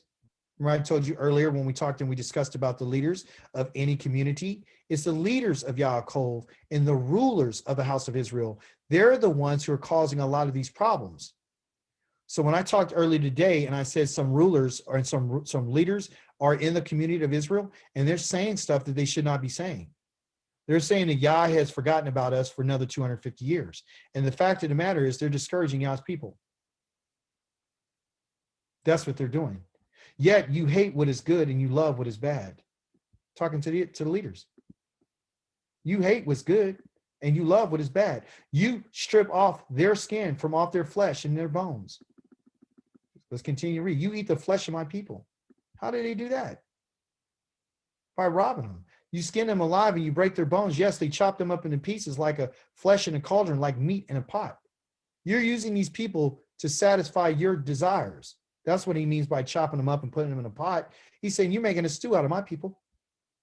You're just chopping them up for your gain so you could get full off of them. You use them whatever kind of way you need to. When he talks about skinning them alive and breaking their bones and chopping them into pieces, that's what you do with a ram or you do it with a sheep. When you make some lamb stew, then they will call to Yahweh, but he will not answer. Who's going to call? The rulers and the leaders. And when that time comes, he will hide his face from them because their deeds were so wicked.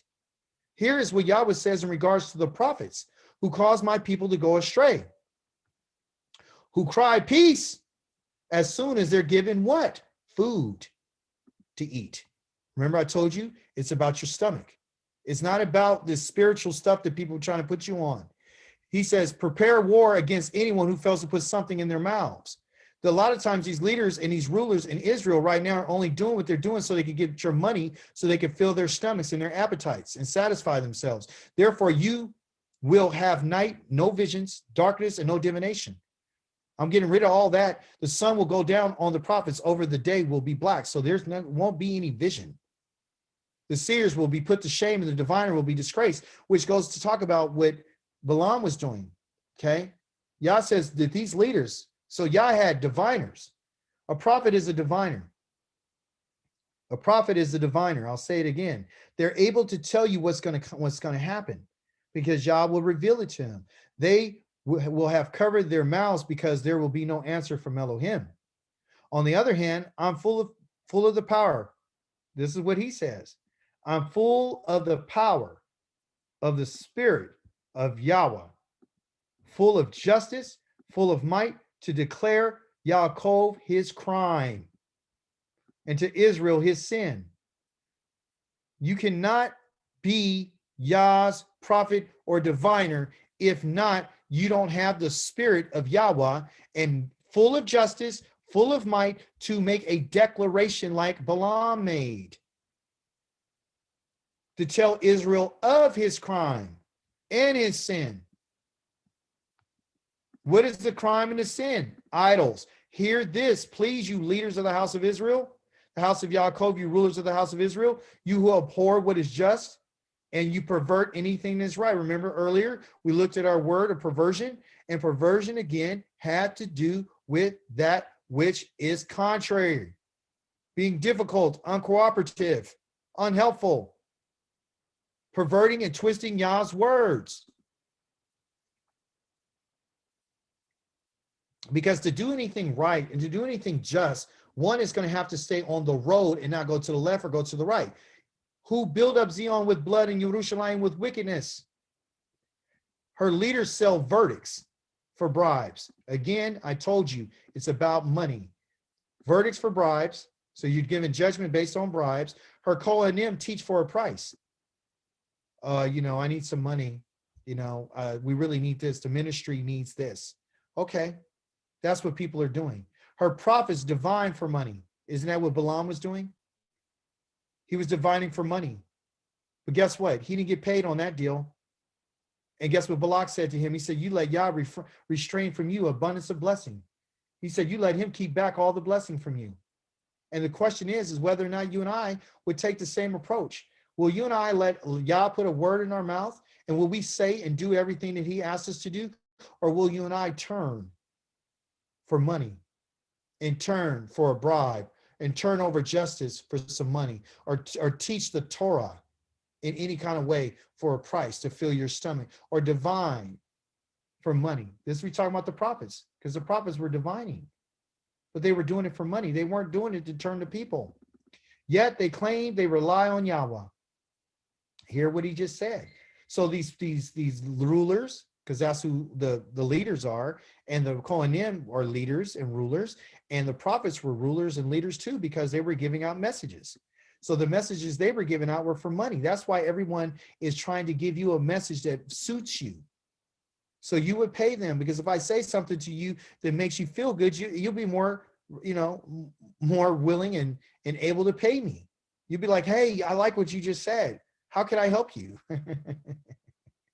Yet they claim to rely on Yah, because the Kohanim are supposed to rely on Yah, the leadership, the prophets. He says, isn't it Yahweh here with us? Isn't Yahweh here with us? That's what they say. No evil can come upon us. Therefore, because of you, Zion will be plowed like a field. You hear what Yah just said? Because of you, Zion will be plowed under like a field, and Jerusalem will become heaps of ruins, and a mountain of the house like a forested height. Yah's going to destroy his place because of these people. So no unrighteous person will enter in Yah's land. No uncircumcised person, nobody who goes against Yah will go into the land.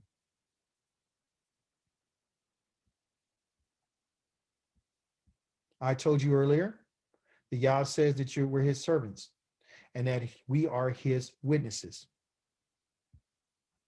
Let's go find out a couple of places where Yah says this. I'm going to go to chapter number 40 of the book of Isaiah. Chapter number 41, excuse me.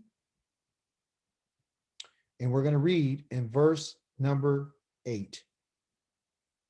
Chapter number 41 of the book of Isaiah, verse number 8 says, but you, Yisrael, my servant, Yaakov, whom I've chosen, descendants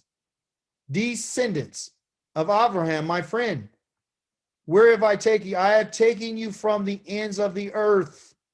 I have summoned you, meaning I called out to you from the most distant part, and I said to you, you are my servant. You, are my servant. I have chosen you, not rejected you. Don't be afraid, for I am with you. Don't be distressed, for I am your Elohim. I give you strength. I give you help. I support you with my victorious right hand.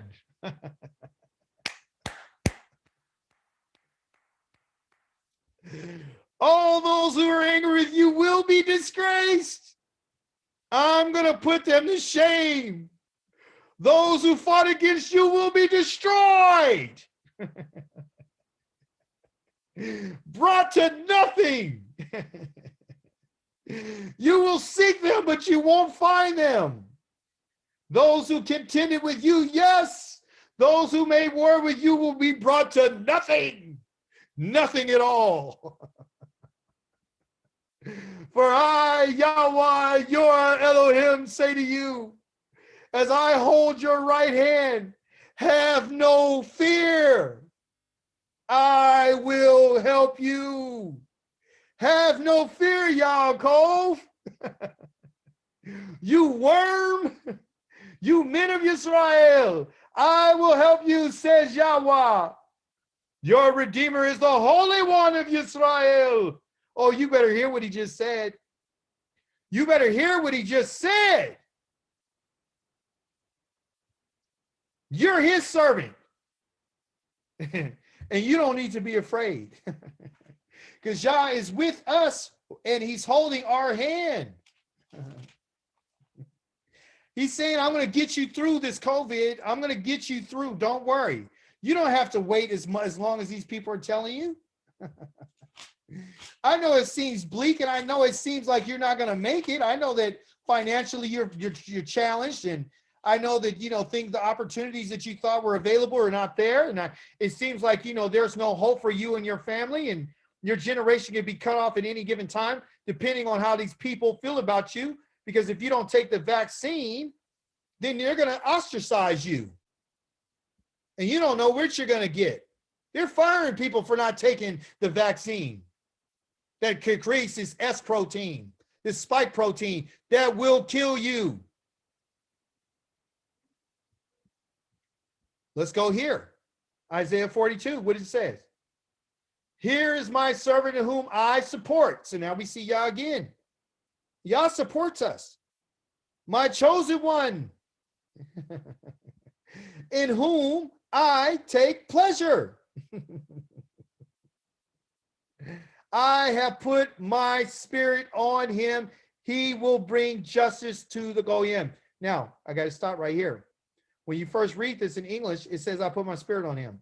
But Ezekiel says, I haven't given you my spirit. So what is he saying?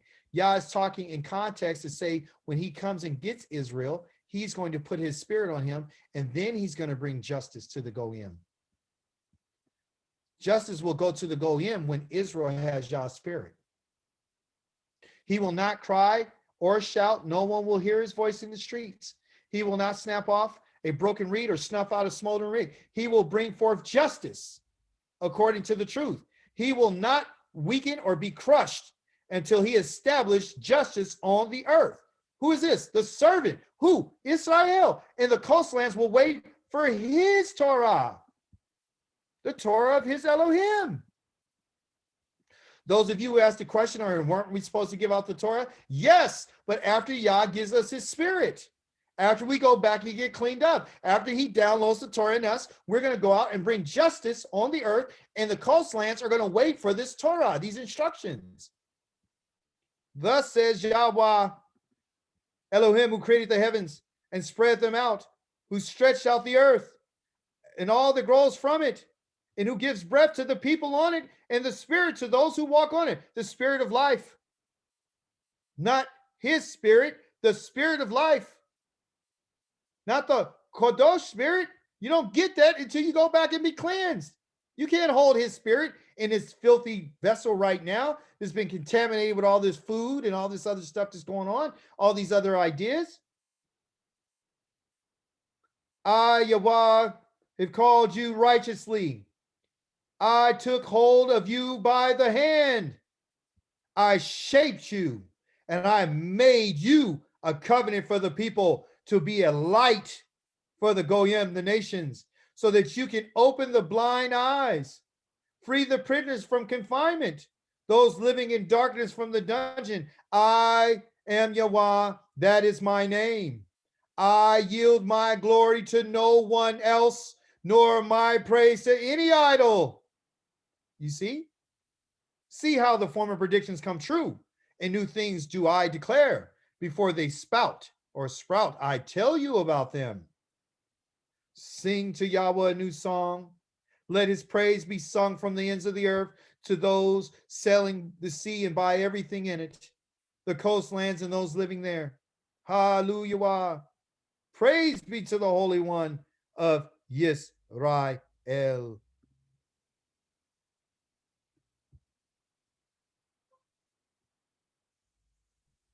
Well, what chapter was that again?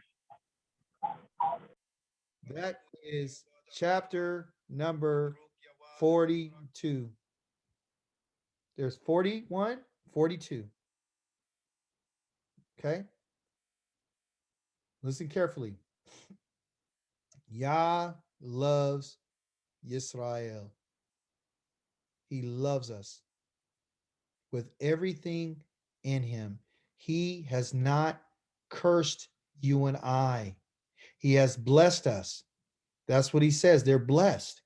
And there's nothing that anyone can do to reverse it. Well, I thought you said we're under a curse. The curse that we're under is the curse that we chose to be under. We decided, our ancestors decided for us that they didn't want to do what he said. Because of that, he has put in a provision inside of the covenant that says if you go against these words and this testimony I'm saying, and you are claiming that what I'm said is false, you're going to get a curse. That's why the curse is there. The curse is you have said that there is no other Elohim. You're saying that there's another Elohim. That's what you said. That's what you said. You see? And by our actions, that's why we were under this curse. So now that you and I are coming out of it, and you and I have decided, all of us online, we said, you know what? I'm going to do things differently. I thought about it. Like he said, once these blessings and curses come upon you, you can make a choice and you can think about it. And Yah says, do you want to keep the covenant? And you and I say, yeah, I want to keep it. He says, okay, then I'll reverse your exile. So when someone says you got 250 years, or it ain't gonna happen in your lifetime, that's called prognostication. They cannot speak on behalf of Yah. Let Yah speak for himself. He told Moshe to tell us when you're in the place of your exile and you're in the nations, you're going to start thinking about it. Have you not started thinking about it? Yes. You start thinking about it. Have you decided that you're going to turn back to the covenant? Yes. Have you started doing exactly what he asked you to do? Yes. Have you turned back to Yah with a whole heart? Yes. Are you learning about Yah? Yes. Are you keeping the Shabbat? Yes. So do tell me. So they're looking, what they say is Israel needs to cry out to Yah. That's what they say. The Torah doesn't teach that. The Torah says when Israel's enemies were upon them, when they were in their land, they cried out to Yah and he helped them. You understand? When they were in Egypt, he cried out to them, but that's before they knew him. What you and I are experiencing right now is called exile, okay, which is a punishment, which has to do with time. You understand? It has to do with time, and that's found in the book of Leviticus, chapter number 26. The land did not receive her Sabbaths. And based upon the Sabbaths that she missed is the amount of time that you and I are in exile. He says, when you're in exile, that's how your payment will be made for your transgressions. So when he connects the time of when you wake up, I'm going to reverse your exile. If you notice, he said, when you start thinking about it, I'll show it to you again. So you can see that he's letting you and I know. He's telling us. He's telling you and I right now what he's talking about. But if you listen to other people, you're not listening to him, you're going to get confused. Because there's a whole bunch of men out there just saying these different things. Not just one, several, okay? A majority of them are the Ashkenazis and that Jewish mysticism and stuff they be talking about, okay? Based on how they feel, okay? But when it says, when the time arrives and all these things have come upon you, both the blessing and the curse, the blessings have already happened. The curse is already happening. I have presented you are there. Let you know exactly where you are. You're there. There where? You're there among the nations. Are you not? So you got to be in the nations when this happens. That's the time. So is that true? Yes. Then he says, which Yahweh your Elohim has driven you. So Yah's the one who drove us here. He says, then at last, you will start thinking. That means akarith, in the last times. You will start thinking about what's happened to you. My mom didn't think about this. My grandfather didn't think about this. His father didn't think about this. I started thinking about it. And when I started thinking about it, and when you started thinking about it, and what's happened to us, you will return to Yahweh and pay attention to what he said, which will be exactly what I'm ordering you to do today. Did that not happen, you and your children? It's a yes or no. Has that happened? Yes or no? Yes. You started paying attention. Now listen, this is the key word. At that point. What point? The moment that you started paying attention. The moment that you started doing exactly what he asked you to do, what he's commanding you to do. At that point, Yahweh will reverse your exile and show you mercy. Did it talk about anything else? No. Yah will reverse it. He'll start putting things in motion among the nations to where your exile is about to be reversed. And he'll show you mercy. And listen, this is a semicolon here with a little thing here, meaning he's going to explain what reversing your exile and showing you mercy would be. What? Return you, he will return and gather you from the peoples to which Yahweh has scattered you. Why all of a sudden out of nowhere, people started saying, I want to keep the Torah? Why all of a sudden out of nowhere, people started denying the fact that the Sabbath was no longer on Sunday, but it's on Shabbat today? Why on the sixth day? Why did you decide to start keeping the diet? What caused you to do these things? Yah says, I called out to them, to a people who didn't ask for me. So Yah's the one who started this. He's the one who's showing mercy and compassion. We don't keep the Torah because you and I decided we all of a sudden want to keep it. It's because Yah's merciful. He brought it to our attention. This ain't something that I got a brochure in the mail that said, hey, I just want to let you know that you're children of Israel and that, you're supposed to keep the law, statutes, and commandments in the covenant. You're under covenant. I never got a copy of the contract like that. It's not until I start thinking like, man, what's all this happening for? Why are all these people, going through this? Why are our people being destroyed? Why are they being killed? Why? And all of a sudden, why do I feel this way about, I feel something's not right. I started asking questions. I started inquiring. So we're at our time, and I don't want anyone to get discouraged. If I'm telling you, hey, you got another 250 years, he's not going to come and get you. He's going to come and get your children's children's children's children. Then what are we doing then? What are we talking about? You understand? Why are you in this? To be religious? What is it? What is our hope? If you and I don't have any confidence in the Creator to say that he said, remember what he said, I am not a human being. Okay. I'm not the Son of Man. And whatever I said, I'm going to do. Whatever promise I told you, I'm going to fulfill it. Just told us, don't be afraid. You're my servant. I have plans for you. I'm going to support you. I'm going to take you by the hand. I'm going to bring you out. And that's what he's going to do. He's going to bring Israel out. Well, we have a certain amount of time that we're supposed to get through. And honestly, we have to get through what our punishment is. And often we think about that 400 years. We got to get through that 400. A lot of people think it was 1619, right?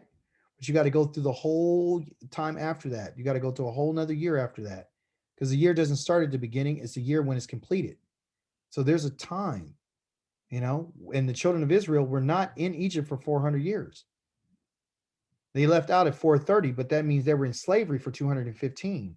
So that what he made the promise to Abraham in Genesis chapter 15, verse 13, he tells him that your descendants, your descendants, they're going to be persecuted by people for 400 years. I'm going to afflict them, but I'm going to bring them out with great wealth and substance. And he said, of people that you don't know. And Abraham knew about the Egyptians because he was just there. So that has to do with us. Okay. I'm not a time setter. Okay. I don't have no specific, hey, on this date. I don't have that. But what I will tell you is this. What we do know is that Yah's people are waking up. We do know that Israel's turning back to the Torah. We do know that we're starting to understand that our ancestors made some mistakes and we need to correct them. And that didn't happen so I can 250 years later.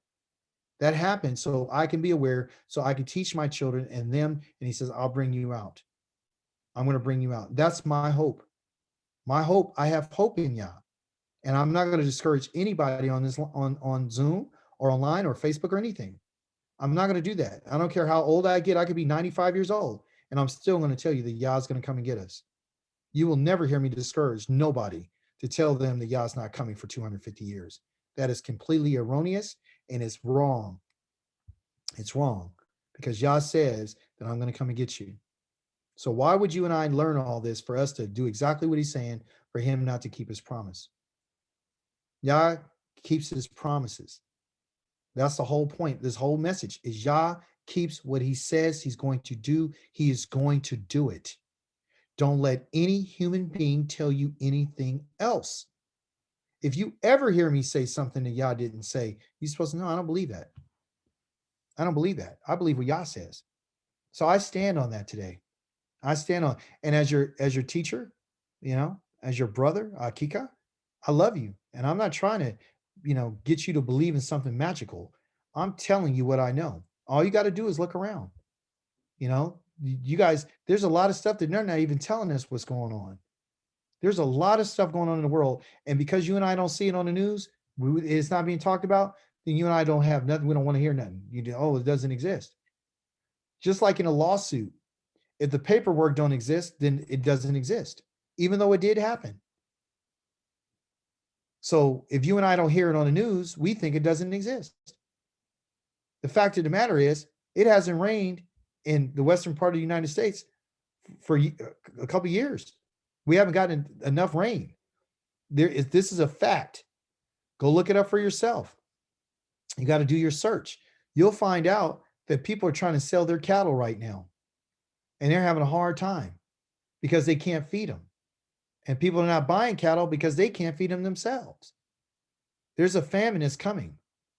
There's nothing that California's growth and vegetables and fruits and all that stuff is about to be very difficult. Very difficult. Very difficult. Okay. We got to remember what's going on. Yah is not dealing with us just, in this, this way of us, the spirit. No, look at the physical signs. Everything that Yah has done, his wonders always have to do with the sky, has to do with the earth. It has to do with famine. It has to do with heat. It has to do with fire. It has to do with rain. It has to do with all the elements he's ever made. That's how he deals with us. When it said that he defeated our enemies, what did he do? He sent in hornets.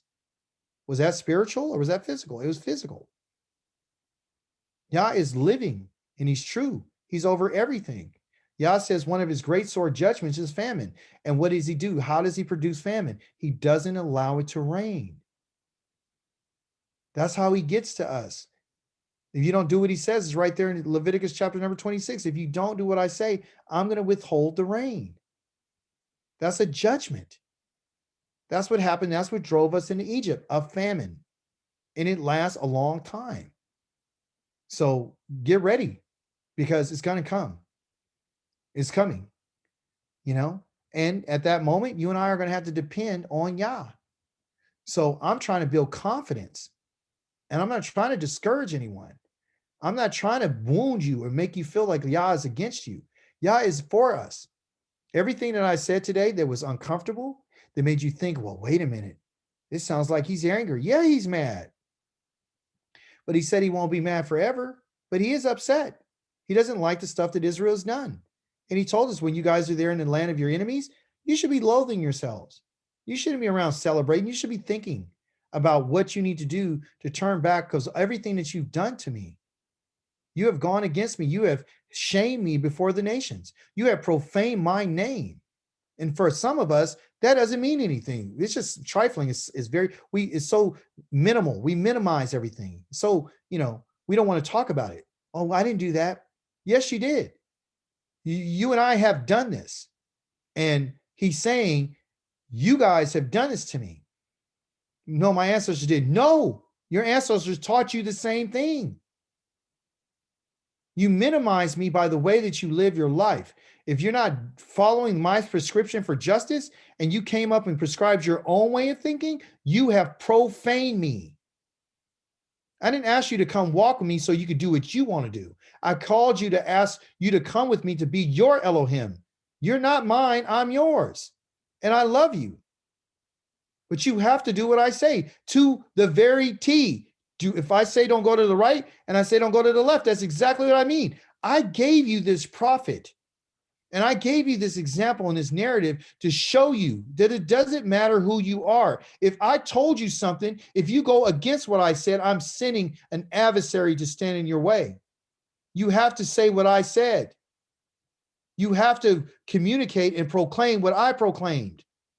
Don't go outside of what I said. Don't come up with nothing new. And don't you dare think that there's a lie. Perhaps and maybe Yah would change his mind. Because I'm not. I blessed Israel. And I put you a covenant. And I told you what it is. And this is what it is. And there is no changing it. That's why I'm demanding obedience. And I'm demanding you to stop being contrary to me. I don't need you to tell me what you think. I need you to do what I said. That's what this is about. That's the difference between Christianity and following the Torah. Yah is the master of the universe. He created everything that you and I see, touch, feel, experience, and everything. Every bit of food that ever came across our mouth into our stomach to keep us alive today has been because of him. Yes, you and I are not around eating actual manna that fell down from heaven, but our ancestors did, which enabled them to understand that he gave that to them as an example to tell them that you will live by every word that comes out of my mouth. So if I told the rain not to come anymore, you're not eating. So what should you be praying for? You should be praying for rain. You should be praying, Yah, during this time. I haven't seen any rain for the last couple of years. I've been paying attention. Show me what to do. Ask him. And he'll tell you what to do. Ask him. He'll tell you in a dream. Or he might show you through some, hey, wait a minute. Maybe I need to go and gather some extra food. Or maybe I should put some rice together. Maybe I should dedicate an extra $10 a week towards something that I could put it to the side for this time that's coming. Don't be stupid and not prepare. Don't get too spiritual. Oh, he'll take care of me. You okay? Even Joseph said, oh, I got us to put the grain to the side. It's not spiritual. It's physical. You understand? You and I are physical and we're human beings. So we need to accept that we're human. It's okay. Let's accept our humanity and let's accept our weakness and our frailty. And once we accept it, then Yah will become strong to us. Then we'll be more dependent upon him. This is what Yah wants. He wants his people to be dependent upon him. He doesn't mind for us to be asking him for what we need. But as long as you do what I ask you to do, I don't have a problem. Doesn't a father give his children food? Doesn't a husband love his wife? Why not would he not do that for us? We have to do what he says. So this week, what's we need to do? We need to ask Yah, how do you want me to prepare for the time that's coming? How do you want me to prepare? Is Dawid giving me a prophecy or is he just telling me the facts? The facts are there has been no water. Go search it up. Put your food to the side. Store some rice. Get some beans. Whatever you need to do. It's coming. It's coming. Okay? Ask Yah. Is what Dawid saying, is it true? Should I prepare? And he'll speak to you. He'll tell it to you. He'll give it to you. Some kind of way you'll know. Oh, okay. You might hear yourself tell yourself, maybe I should. Any questions, concerns, contributions, statements? I think we should invest in a small solar generator. Yes. Less than $50 on Walmart or Amazon. Great And just idea. have it. Yeah. Great idea. Because guess what? I don't have one. I do need to get one. Thank you. I'm going to put that on my list. I'm writing it right now. Right now. Solar generator. You know why?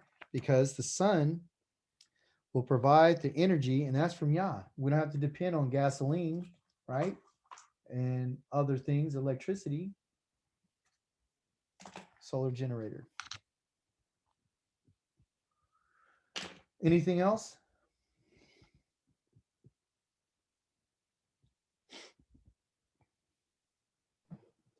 I really love Micah chapter 6, I think verse 6. Yeah. I think that's just so beautiful. I really needed that today, a reminder. So Yeah. thank you. Yeah, you're welcome. We've been told. We've been instructed. Yah said, I've already told you. I know what needs to be done. Okay. Hallelujah. Anyone else? All right. Let me pull up our outro. And I thank you guys for sharing your Shabbat with me. You know, it's an honor to be able to teach you and you know, to share these messages with you, you know. Ask the Holy One of Israel, what is it that you want your children to know? He said, well, just tell them, you guys are my servants. And I expect you guys to live a certain way, and I expect you to have confidence in me. So Baruch atah YAHWAH Eloheinu melech haolam yatzaror uvarei kosheka osei shalom uvarei the eth hakol. Blessed are you, YAHWAH, our Elohim, the King of the world. He is forming the light and he's creating darkness. He's making peace and creating all things. Hallelujah. Hallelujah. Hallelujah. Hallelujah. Praise the Holy One of Israel. Hallelujah. All right, Shabbat everyone. So shalom. I'll see. Shabbat shalom, everyone. You got shalom. All right. Shabbat shalom. All praise to the mighty All praise Yahweh. to the living Elohim. Praise Yah. Praise Yah. Hallelujah. Hallelujah.